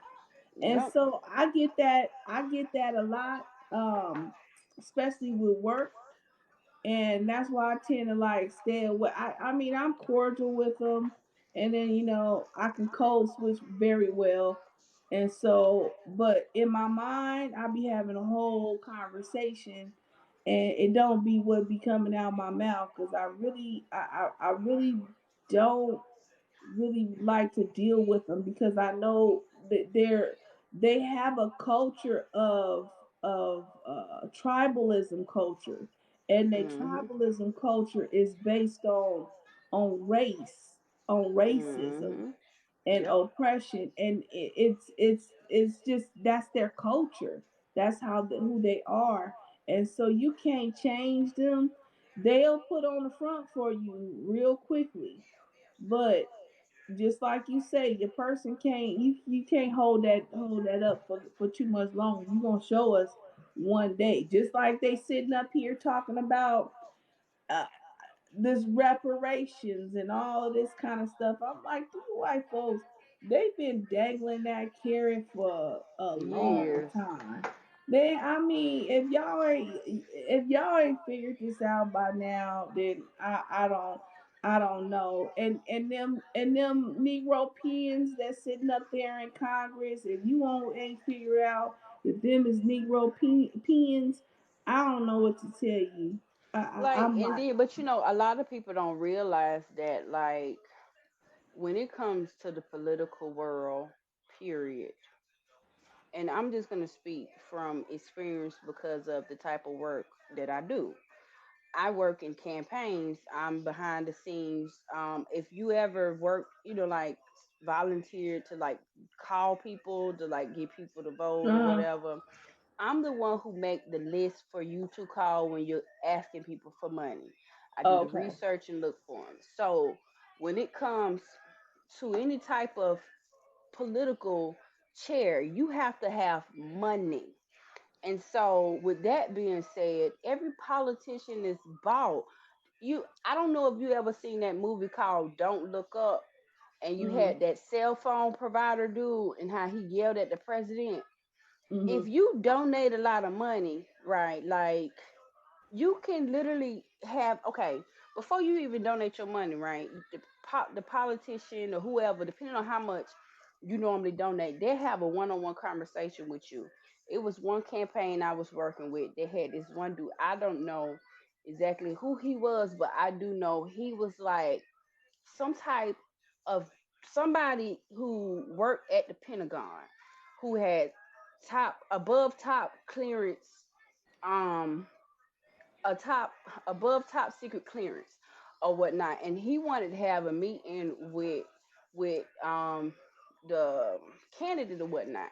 So they end up having a meeting at some like high dollar hotel motel, one of them high dollar ones. Anyway, they was there for a whole week making like having discussions and like talking about what policy this donor wanted this person to push, and basically was telling him, basically giving him a list of demands before he donated his money. Like, okay, you're gonna have to do this, and the third. And along with that, what people don't realize, and I probably won't never get another job if I'm trying to say this, if wrong people see this.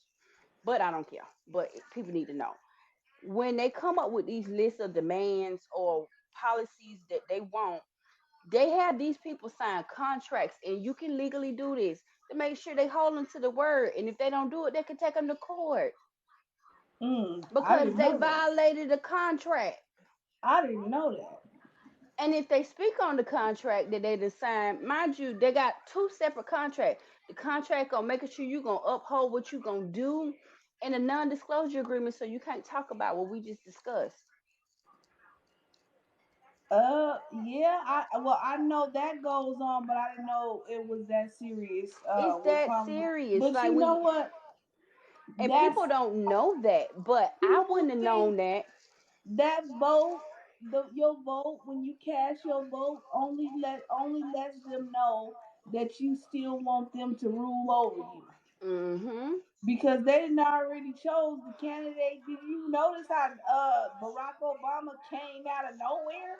I'm Mm-hmm. like, where did he come from? Because the candidate is bought. Like for you to run, you got to have enough money. Like, and then a lot of people don't realize you can go to the fec.gov website and see who donates what. Your local power companies donate money, your water companies donate money, your gas company donate money, everybody's donating money. The people who own the Walmart donate money, the managers, everybody's donating money. You can see how much money these people donate. The lady who owns Cox Communications, she donating hundreds of thousands of dollars. Everybody's donating money, and you think these people just giving them this money for free? No, the No. lobbyists they lobby for that The for the. only people who give away money for free to these donations is little people like us. Cause we could donate, but we ain't got enough money to even get a call from them. Cause our money don't speak. Cause we're not thinking as okay, well let's get together and do a power pack instead of all of us as individuals donating $1. Since it's 100,000 of us, let's just come together and we create a power pack and we just donate it together and it's $100,000 and that Well, way we can talk to the person. our ancestors they used to do that. They used to vote in blocks and they used to pull their money together and they used to go and meet at the church and do this. And so Mhm. our ancestors know about this. Now we live in such an individualistic society to where don't nobody want to get no money for nothing. Yep. And we done been burned so many times, not by that dude, but people who look like us. Mhm. Just like that Dr. Umar got all that money talking about that school. Did he even build the school? He got all that money. Didn't build nothing. He supposedly Making bought a still building, making but the building he videos. bought is in the town that got so many sex offenders that he can't legally build like open that building. Yeah, he went around and got all that money and didn't do nothing. Got it, gathered up the money. He just went around talking. And Mhm. so that's what happens. Being a These used car salesman, charismatic basically. individuals prey on the community and prey on the weakness. He preying on the weakness of them. And it's not that they don't know who they are. It's just that they want to be somebody else. And Mhm. so he played on that. Oh yeah, we're gonna make this Marcus Garvey school and all this Mhm. kind of stuff. I remember he got on who did he say? He said he got on Roland Martin and said he was related to Frederick Douglass or Uh somebody. huh. You say you're And related to then Frederick Roland Douglass. Martin busted him out and caught him in a lie with that. And I'm like, see, these is the people that keep coming in the community with this garbage. If anybody is telling you to put your mind anywhere outside of your environment and outside of you, they trying to run a con. Mhm. If you living here in America and a person comes along and yeah, we doing all this African stuff and they got your mind all the way over there. They got your mind. And so they can manipulate your thinking because you imagining about over there. You never went there. It's all a mental game. It's a mind trick. You here, but you got your mind over there, and you'll never go. You'll never go there. And to be honest, most of us will never go. And I'm going to Mhm. tell you why you'll never go.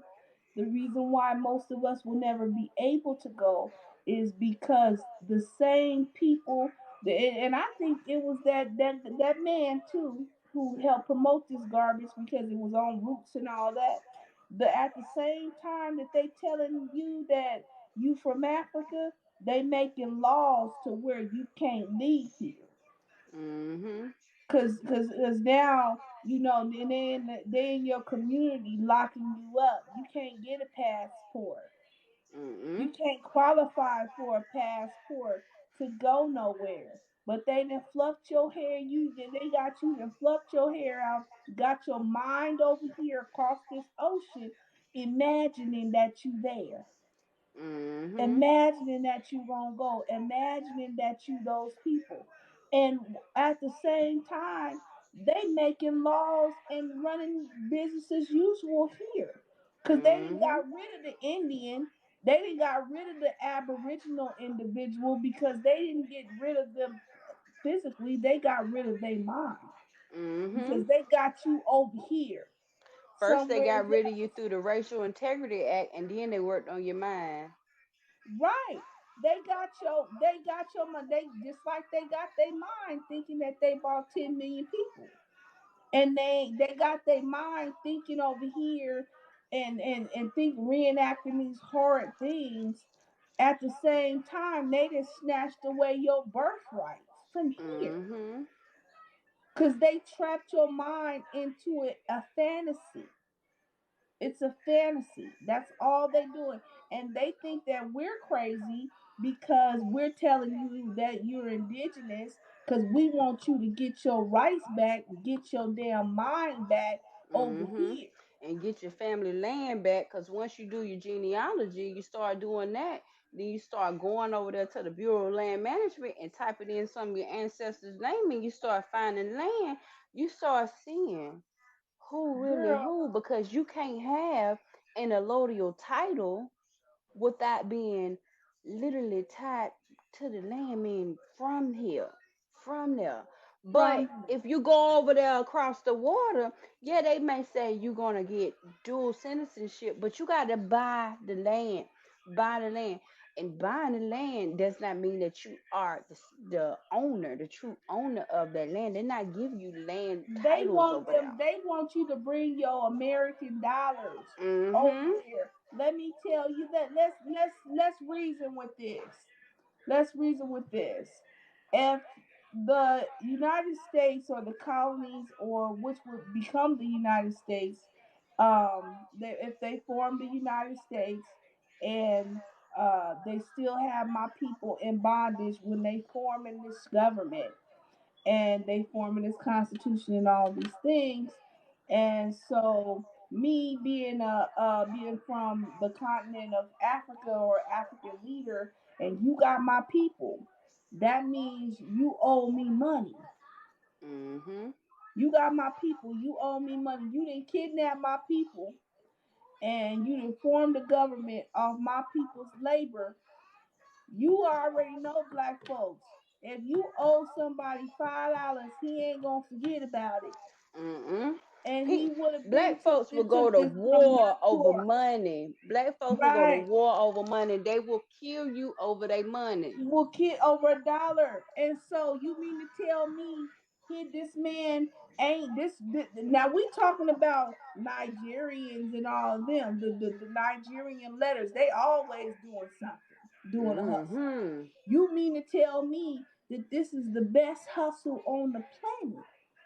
And they ain't took that opportunity to at least try? Something don't sound right about that. Yeah. Something Like don't they, sound right if about that. that truly was what they said was, then people would have took them to court. To get They would money. be in the they would be all up there at the United Nations. Cause see, it Sure ain't would. no let me look into it. This is known. This is known. I'm gonna So be why right is back. it yeah. So why is it that they not going to court to try and get some reparations for stealing their people? I'm trying to figure that one out. Why is it that they offering citizenship with no land if they sold people into slavery, if they participated in the slave trade, and they so sorry? Why aren't they providing you with land? The continent is huge. The DNA say you're from all of West Africa. You're from uh uh 75% of Africa. Why haven't one of these nations stepped up and said that we're going to accommodate you with some land? I was saying, if if uh if they so sorry, now your DNA highlights 75% of Africa. Why is it they offering you dual citizenship? Why they ain't offering you no land to go along with that? Mm-hmm. Why you gotta bring your money from here Over to there. go put inside their economy? Yeah, and why do you have to basically come over there with enough money to like basically be starting a business? I'm talking about like 30, 40,000. I think it's more than that to Right. even be able to be considered for the dual citizenship. Yeah, you gotta come over there with some money or some assets. You gotta be bringing something to the table. Mm-hmm. So if you ain't bringing nothing to the table, they ain't fooling with you. Nope. So why is it that and I've had this conversation on this app before with these young people talking about this dual citizenship. What's going to end up happening is the US. What's going to happen is they're going to label you or classify you as some radical group or some to figure out how to deport your behind Yep. over there because now you're not a citizen.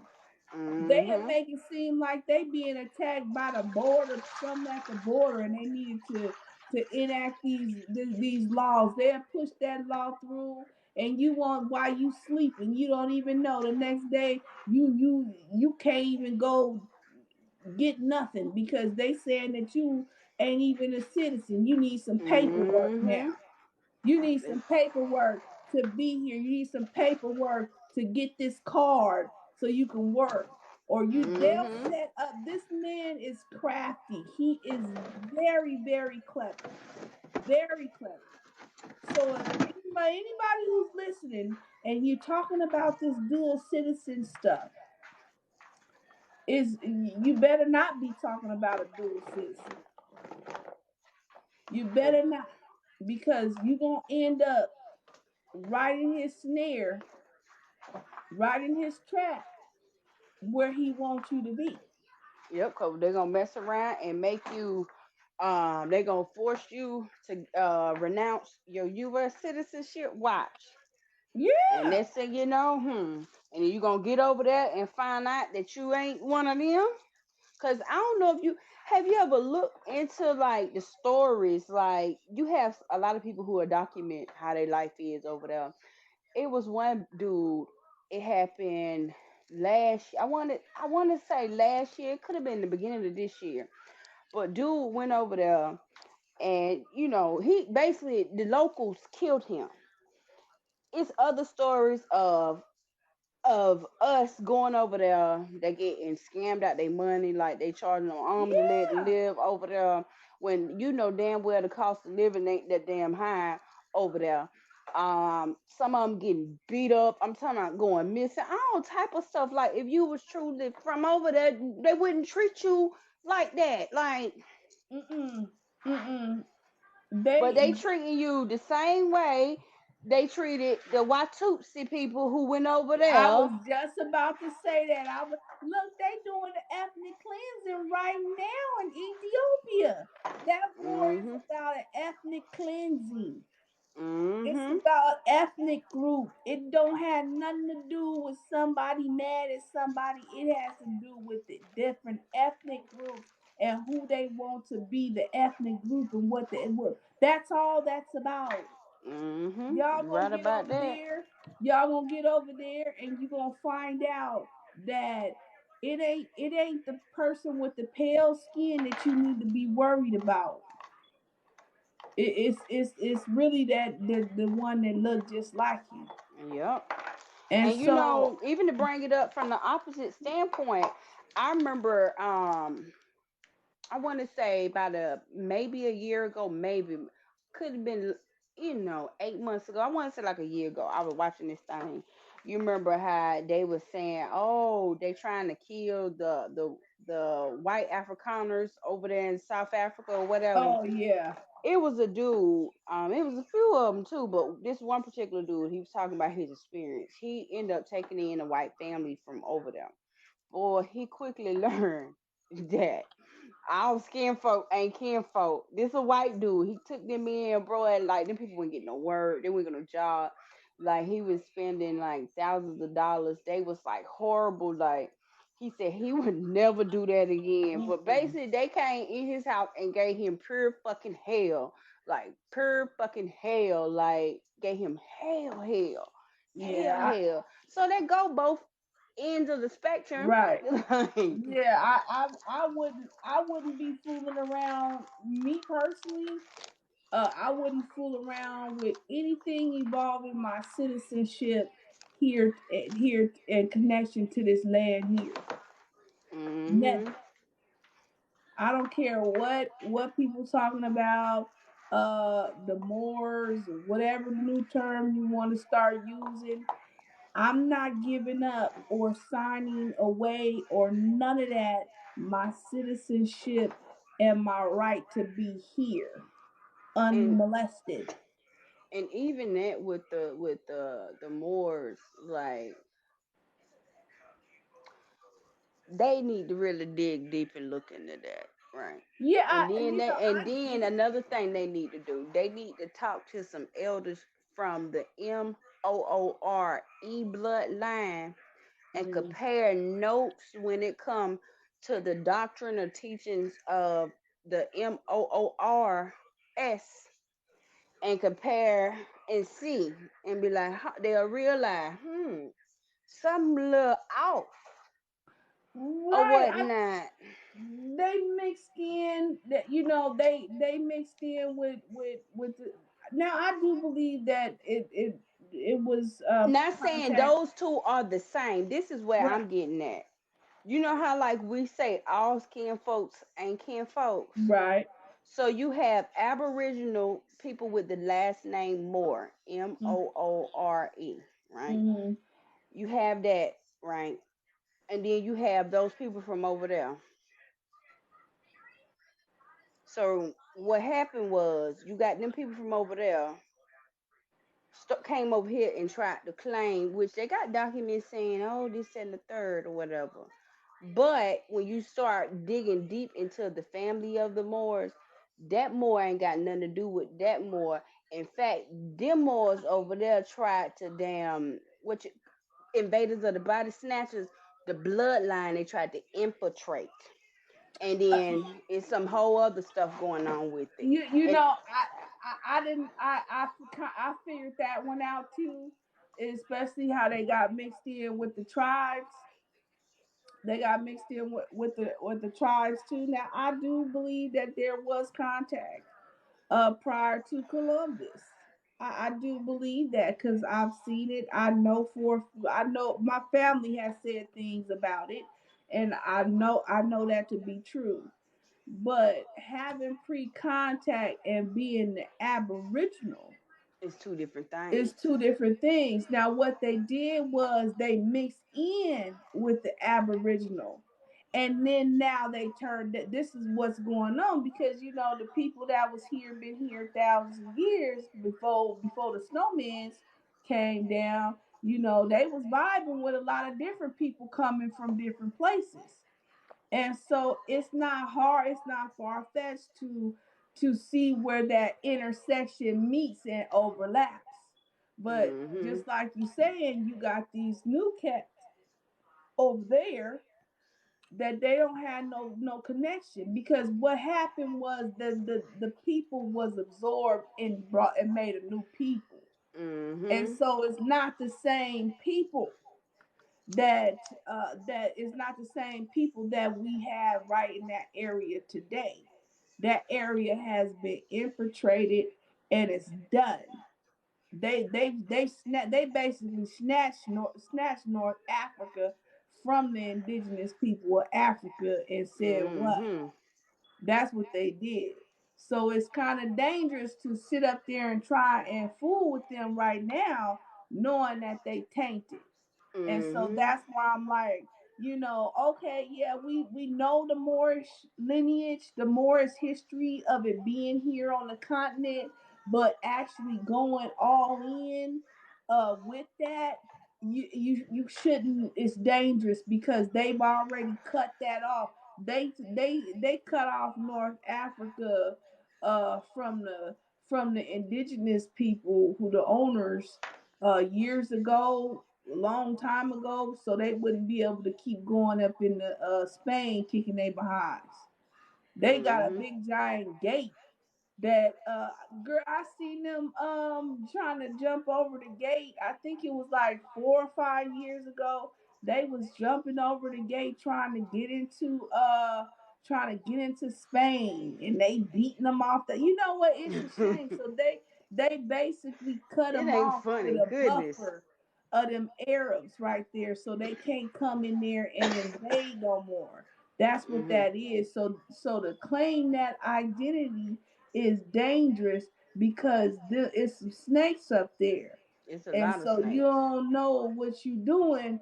So that's why I'm saying, okay, it's good to know about that. It's good to know how they're tied in with the native people, with the indigenous people. But to claim that identity leading back over to that continent is not a good idea. Anything that's gonna you can claim it as like nationality wise, since we don't have a nationality, I see what they doing. They trying to tie it back to that old Moorish nationality, but that old Moorish nationality is still gonna tie you back to the Moors of today. Mhm. And the Moors of today ain't gonna be the Moors of yesterday. Yeah, and then another thing, it's kind of dangerous to tie yourself to the mores of today because if you look at what's going on with them and they got a certain branch of them who are doing the squatters thing, they're making them hostile, so they Right. finna be soon labeled a terrorist organization. Exactly. So if you label yourself that, you know, Do and not they done label them a what is it, a black extremist. black extremist group. Mhm. So that's why I'm saying you sitting up there, if you claim that identity and you trying to set up situation to where you're with them or don't get no dual citizenship, don't start talking about you a Moorish citizen and all of that because see they got people over there. If they see, oh, y'all want to be Moors, y'all want more citizenship, they set it up for you. Mhm. They set it up for you, and then you'll mess around and they start labeling you as an extremist and start deporting you. Yep.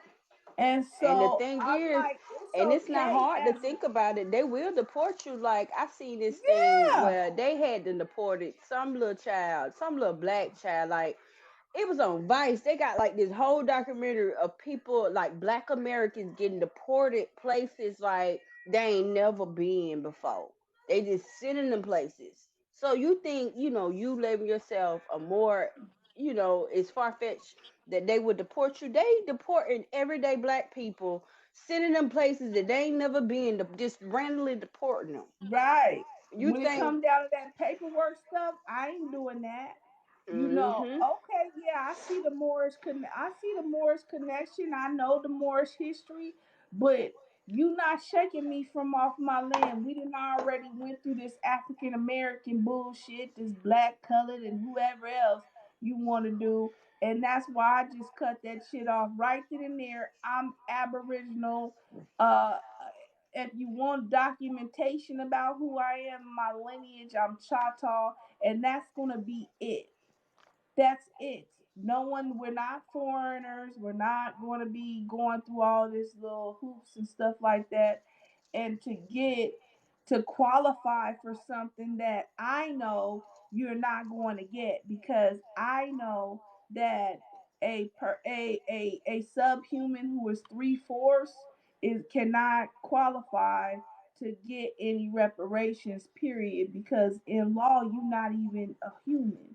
And so Mhm. 2022, even if you're talking about 200 years ago, they still have to apply the law of that day to this case. You can't shame them into giving you nothing. Because now it becomes a moral and ethical dilemma, because in law, you're not even a human. Mhm. So how is a subhuman supposed to? Why am I gonna pay my chair? I'm serious. This is the issue here. If I was just like when back on the roads when they was talking about, oh my, I should be on the Bible because my mom is half and my dad was a slave, and then they put me on the wrong road.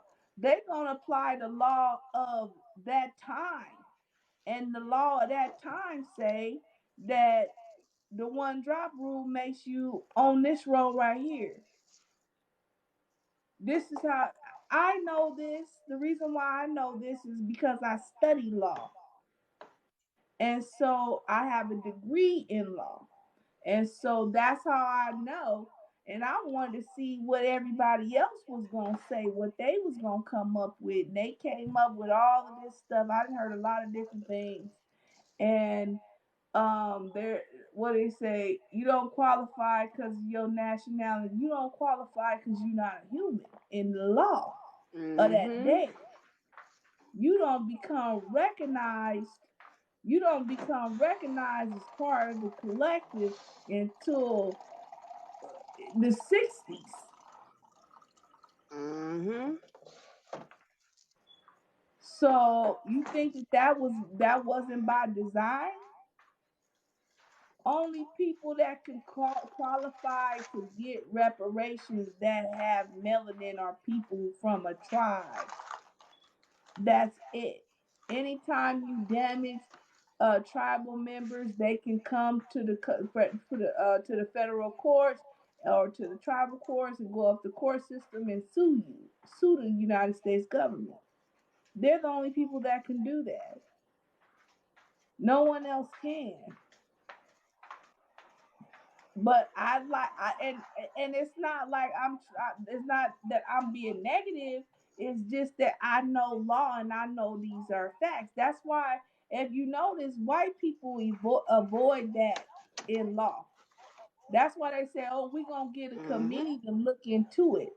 They could get a committee to come up with a report about it, but then they can't move on it because they can't justify it in law on why we gonna get anything.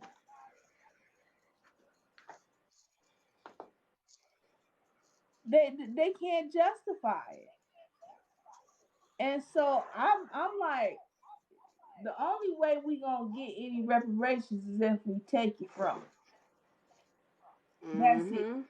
Everybody wanna beat around the bush about this issue. The issue is you being oppressed, and the oppression is so tough to where you think the only way that you gonna get out of it is if you give me some money that you supposed to have owed my ancestor. And the thing is, the But the money is just ancestor wasn't fiat. a It's human. value in the land. But the ancestor wasn't a human though. Mm-mm. I didn't write this. This is set up by this dude. That your ancestor wasn't a human in the law. But you are, because we made you a human in the 60s. So now you a human in our law. But you can't, it's nowhere. I've been studying this for a while. I've been trying to figure it out for a while. And them Negroes sitting up there in Congress, they know too. They know Mm-hmm. it too. That's why that H-40 bill been sitting up there for years. It ain't went nowhere. It's been sitting right there.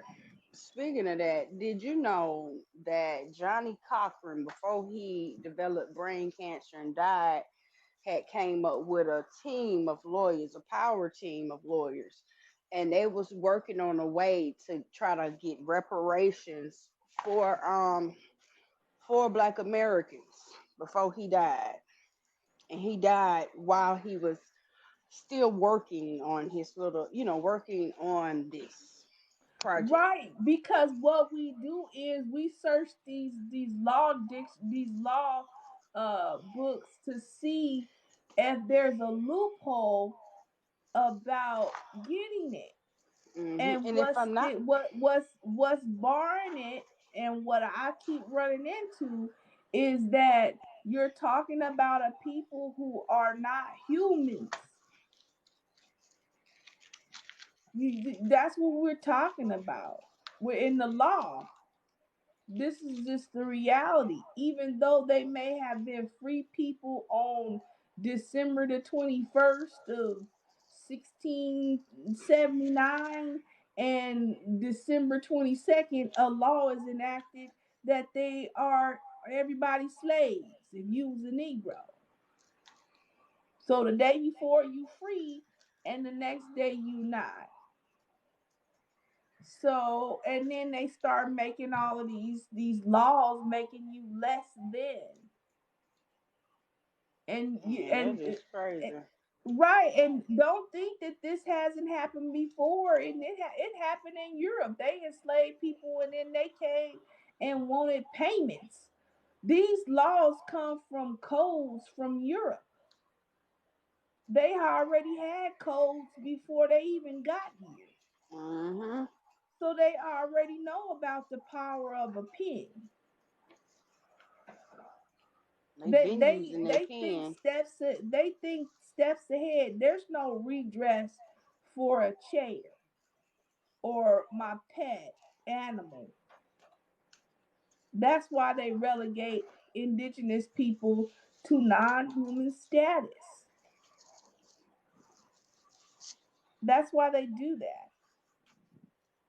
So the only way, and I'm telling you, this dude been sitting there. Anytime somebody say something about some reparation, he get amnesia. It's like, what you need to look into it for? This is what you getting money for. This is why you wealthy. This is the whole thing. You don't need to hmm look into how you got this money. Not at all. You don't need to look into how you got this. They know exactly how they got it. That they do, and they know how they got the land. Uh-oh, somebody How, wants to jump on here. hold on, let me see who it is. I'm not sure who that is. I'm Oh, not. he cool. I know his face.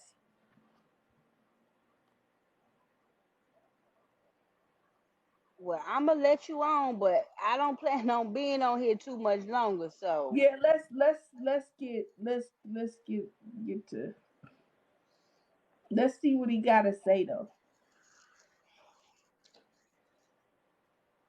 okay, I accepted the request. At least I think I did. Did you hang up? I don't know what just happened. Mm. Oh no. Yeah, send a request. I thought I accepted it. Yeah, I'm new to going live, so I I am don't too. go I live don't know too nothing. often. I Send a had request. you Let might know me, how to but I do. can't. But yeah, it's just strange. That's why the bill been sitting right there. I don't think that look, it's lots of attorneys. It's lots of black people who are lawyers. They've been trying to figure out around this for a long time. I went straight to it. I know why we ain't got it. I know why we ain't got it. Because we flora fauna, that's why. Our ancestors was labeled as the trees and the animals. He said he sent it. Okay, hold on. I see it. I see it. Hold on. Connect. I need to take me a smoke break real quick. Okay, what is going on? Okay, there you There you go. Hi, go. hi, sis. Can you hear me? Hi. Yeah. Play no games. Yeah, you. Just angle the thing out of the way. You could, you could smoke. Just angle it. I Yeah. don't know if you peeped. I was smoking off camera. Yeah, I'm gonna be off camera. I gotta go outside. Okay. Yeah, I just wanted to say that you ladies are spot on with the knowledge. There is something that went on with the Moors, and they are kind of like what you would call opportunists, deal cutters. You know, anytime when they saw things changing, they would try to fit it to their favor. Mhm. So, but here's what we got to do. In the end, we all need each other. And right now we Correct. have one common enemy.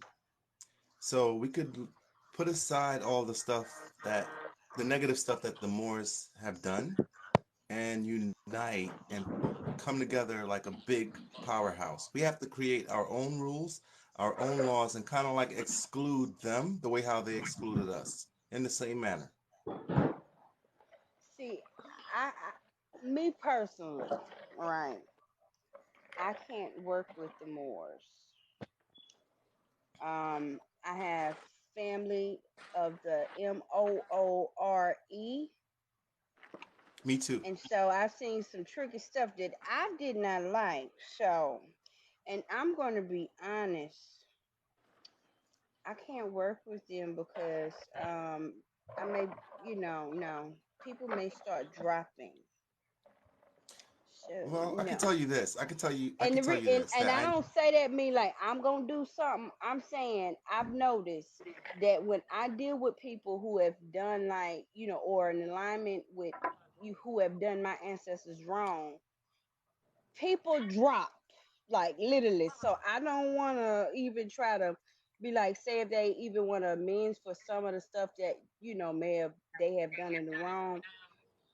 I don't want to work with them because I know how I done seen stuff happen to people who have done stuff wrong, and I done did research and see how stuff happen. Like literally, people done drop dead, and if they did not drop dead, life get fucked up until they stop being around me and my ancestors stop kicking that ass. So that's why me Yeah, I personally, understand. spiritually, I can't even work with them. I Yeah, pay I attention. understand. Go ahead. Yeah, I understand that they're in that sect that hurt us and that they're privy to certain things. However, I don't think that they will be governing our people. They would just be, helping rather than hurting. See, I don't know, because the reason I say that I peep certain little stuff how they operate with setting up stuff and like say you are a more they have that trust fund thing that you in which is tricky that I look at a little suspicious. So it's just certain stuff that me personally I just choose not to do any Right. type of Like I said, billing or yeah, like I said before, like they are well-known opportunists in history. If you read N- it carefully with all the confusion and the lingo, they are the ones, the reason why we're pretty much going through what we're going through now. If you want to narrow it down.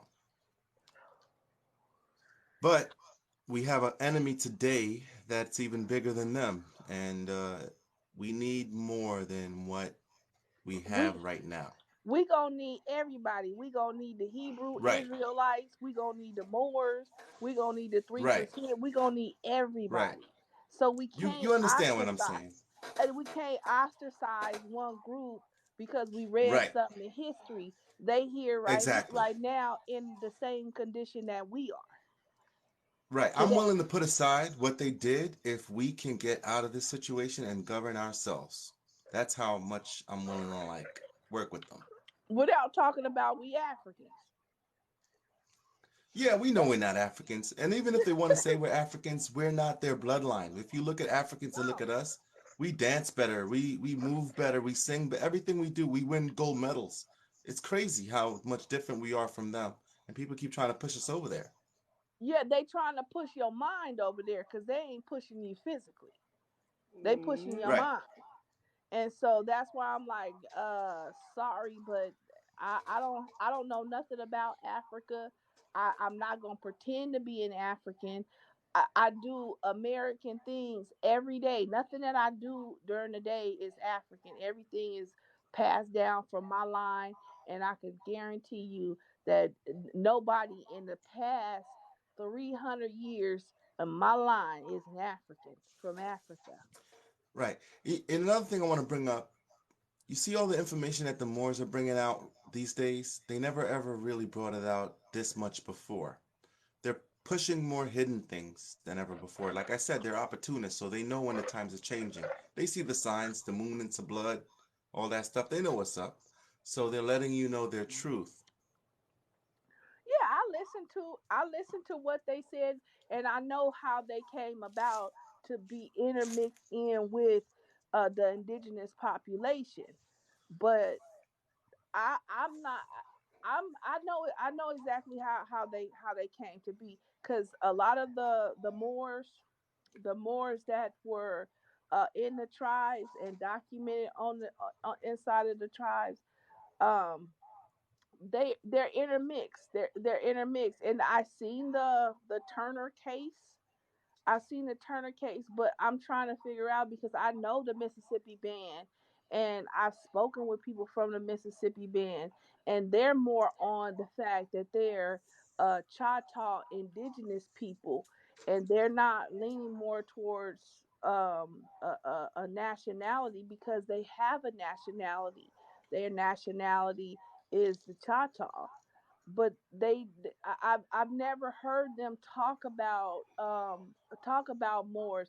Now the funny thing about it, in history, see, people don't understand our what our ancestors, they had real strength, and just like what we're talking about, anybody who come in to they had in the Choctaw tribe, the Freedmen's, we had Delawares, we had different kind of Native Americans from the East Coast, and they were part of that Moorish nationality because they mixed in.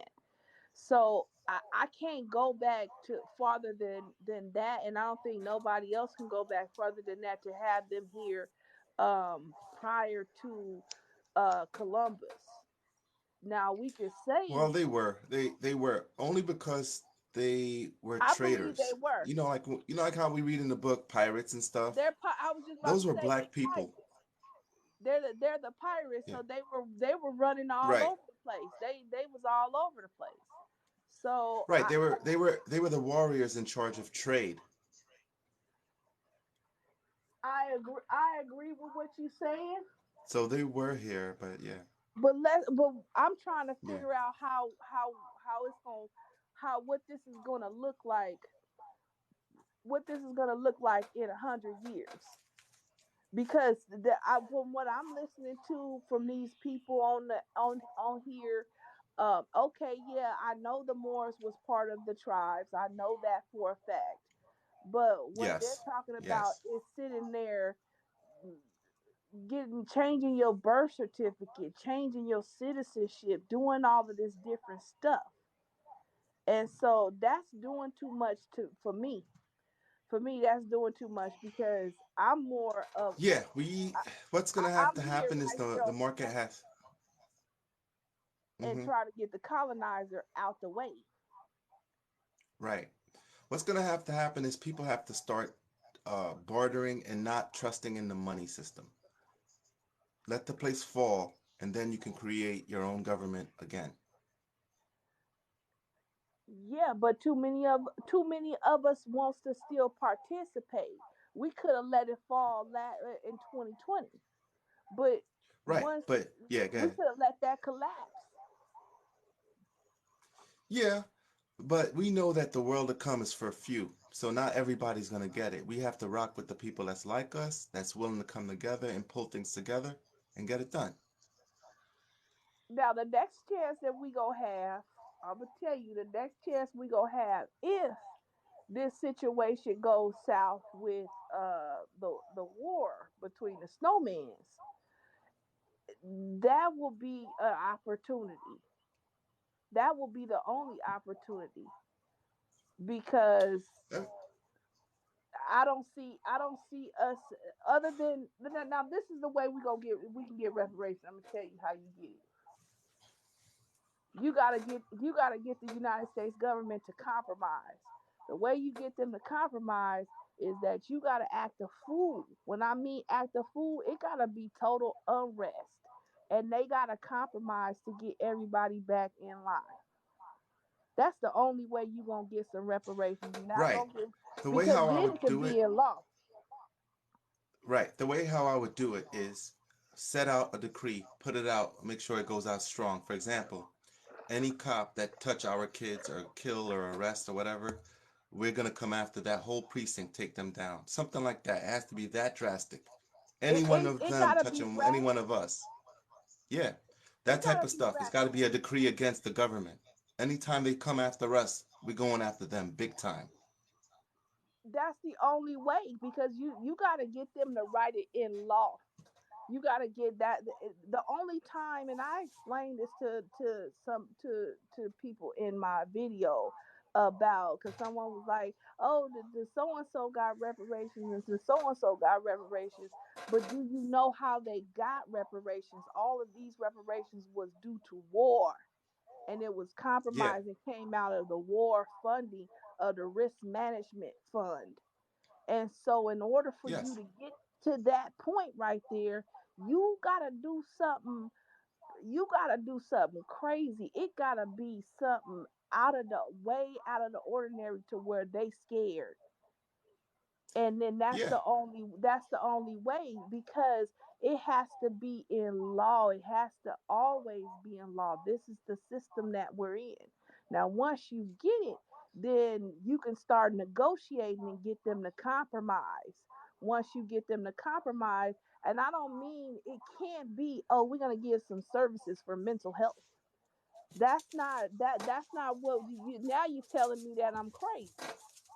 Oh, we need some services for drug. And well, you put the drugs there. You gonna just put more drugs there. And so what my ancestors have always done, and I know that it works, is that you it looks like land. That's what the reparations looks like. Because once you have land, and once you have an area, a collective area of land, then you can start controlling. Then you could start setting up your government entities. Then you could start self-managing.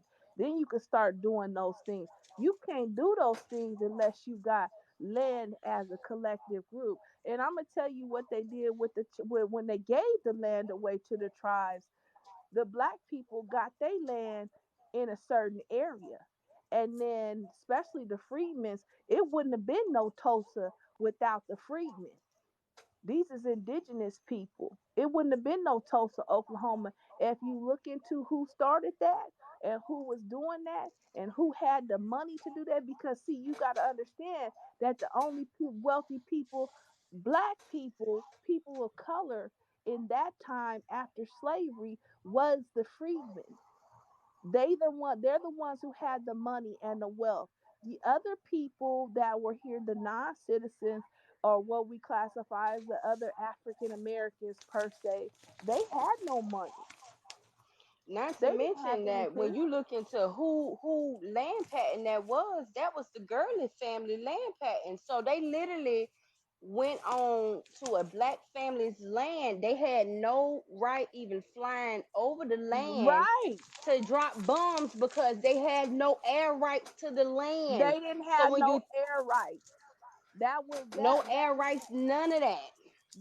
that So when land you was. really look into it, it looks more like a coordinated attack, especially when you find out that the dude who supposedly touched the chick, him and the chick, if you talk to the locals, it's well known in Tulsa that the dude and the chick went on and got married. They left town together and got married. Hmm. We talking about the foundation of Mhm. Tulsa. This is we was there. Let me explain this to you. My ancestors was there in Oklahoma before it became a state. The rest of the black people didn't start coming in until afterwards because they're saying all of this land and this and this and that. But mind you, they didn't have no money for no land. These was people that was living with, look, let me tell you, my family, it was just one family received over it was about 480 acres of land from one family because everybody got 40 acres, even the kids. So Mhm. you talking about the most wealthiest black people in America at the time. Yep, was all up in Oklahoma it area. was it was only my family. It was only us, my group, where I'm coming out of Oklahoma. The I black wonder, are people you start. related to me? Because I have an uncle. His name is James Roy Johnson. If you look into like the history of Tiff, Oklahoma, he helped start basically, they got in that area, they got the border education, like that model from him, because Hmm. he had started a school for basically black kids, but mainly Hmm. he was teaching people who was considered deaf, dumb, or blind or whatever. He had a big school there, and it was like I'm not gonna say a residential school, it was more like a boarding school. They lived there. Hmm. So he started a school there. He had all black people there, on the staff. But he has a whole Everybody, statue out there. mostly But I wonder, everybody, are we kin to each other? mostly everybody coming out of Oklahoma is related. Mhm. We're related, but you have to remember that you have your citizens and your non-citizens. And the Mhm. non-citizens was the ones causing the problems. I'm gonna tell you this right here. It was a guy called Moses Nolan. And this was after the economy had crashed and during the Dust Bowl and stuff, and they start giving all these monies for people who had farmland, and they start giving these loans. So Moses Nolan is married to my grandfather's great aunt. And so he goes around, he's a non citizen. He goes around getting them to sign papers. Now, at this time, they don't speak English. These people only speak Choctaw or Creek or or Cherokee. These black people, they don't speak English like that. And so he's telling them, oh, yeah, we can get you this program. And do you know, after the people who signed the papers to get the loan money, after they died, and then the white people started trying to run everybody, well, that's when they was running everybody out of the South. After he Mhm. died, he came and sold all of their land to the white men. So this is I say this just like how we've been saying, all kinfolk ain't skinfolk. And Nope. True. we got to be real careful about when we dealing with outsiders. Right. We got to be This is why careful. I agree with that turmoil, because nothing good comes out of just peace, peace, and peace. We have to cause hell, and Yeah, after the hell, we get the blessings and the land and the gold and everything. that's true. And nothing comes. You have to cause chaos to get back in balance again. And since we're so off balance because what's going on is we're afraid. we're afraid, and so everybody is wants to do this. Oh well, let's go and protest. Well, let's go and see if they can sign. They'll sign this paper, and let's go and do this. And you see what the snowmans did at the Capitol building. Yeah. They wasn't signing no petition or doing no marching. They wasn't See, doing this that. is why. See, this is why I study and read the Bible so hard. My family, we claim to be of Judah, right?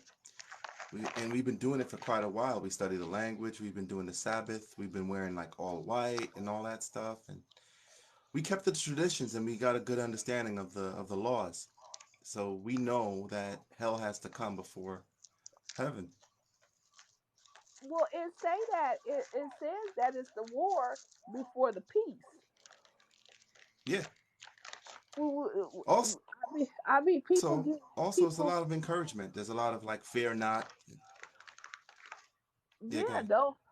I mean, you ain't gonna see if you backed up unless you do something to need some backing. If you just sitting still and you ain't working Yep. and putting forth nothing, then you ain't gonna get nothing. You ain't gonna see that miracle work if you just getting up participating in the system that you claim that you want to collapse and want to come into a new system, because the world ain't gonna end. It's just new systems, new system of living comes in. That's not gonna come in by this man who wants to dominate. It's not gonna come in like But that. this Oh, is, but I will say this: what we see now is the rise of us. We're rising now. A lot of people don't know a lot of the knowledge that's being put out now, and as they learn, they grow. So things will change. It's not going to be like them beating us up, killing us forever. We're changing it right now as we speak. yeah, we're You think they changing. don't see us? Mm-hmm. They Yeah. listening. They listening to every Yeah. word that we say. Believe this, they listen. My master's degree is in information technology, and I'm gonna tell you that they listening to everything you say, and they know everything that you do, everything, and they're doing this because they trying to control every aspect. They want to know every aspect and document every single thing. The way that you get out from underneath that is you throw a monkey wrench in what they're planning. Right now it's in its infancy stage, and that's the prime time to attack, because they don't have all of these systems in place. They don't have the necessary manpower to fight against cyber attacks. So that lets you know that this is infant. All of this data and all of this stuff that we're doing is in its infant stage. All of this has a big major play in the direction that they trying to go. And so this is This it. is true. People don't understand this. That they don't. You think that they let us get on these apps and see each other and connect with people across the world, and they ain't, that we never was able to have contact with and hear their stories and hear the similarities and listen to they listen. I was listening to the Australian snowmans, and I'm like, y'all snowman sounds like our snowmans. They doing the same thing straight out the playbook, straight out the playbook. And I'm like, so it's common everywhere, but you can crack it up.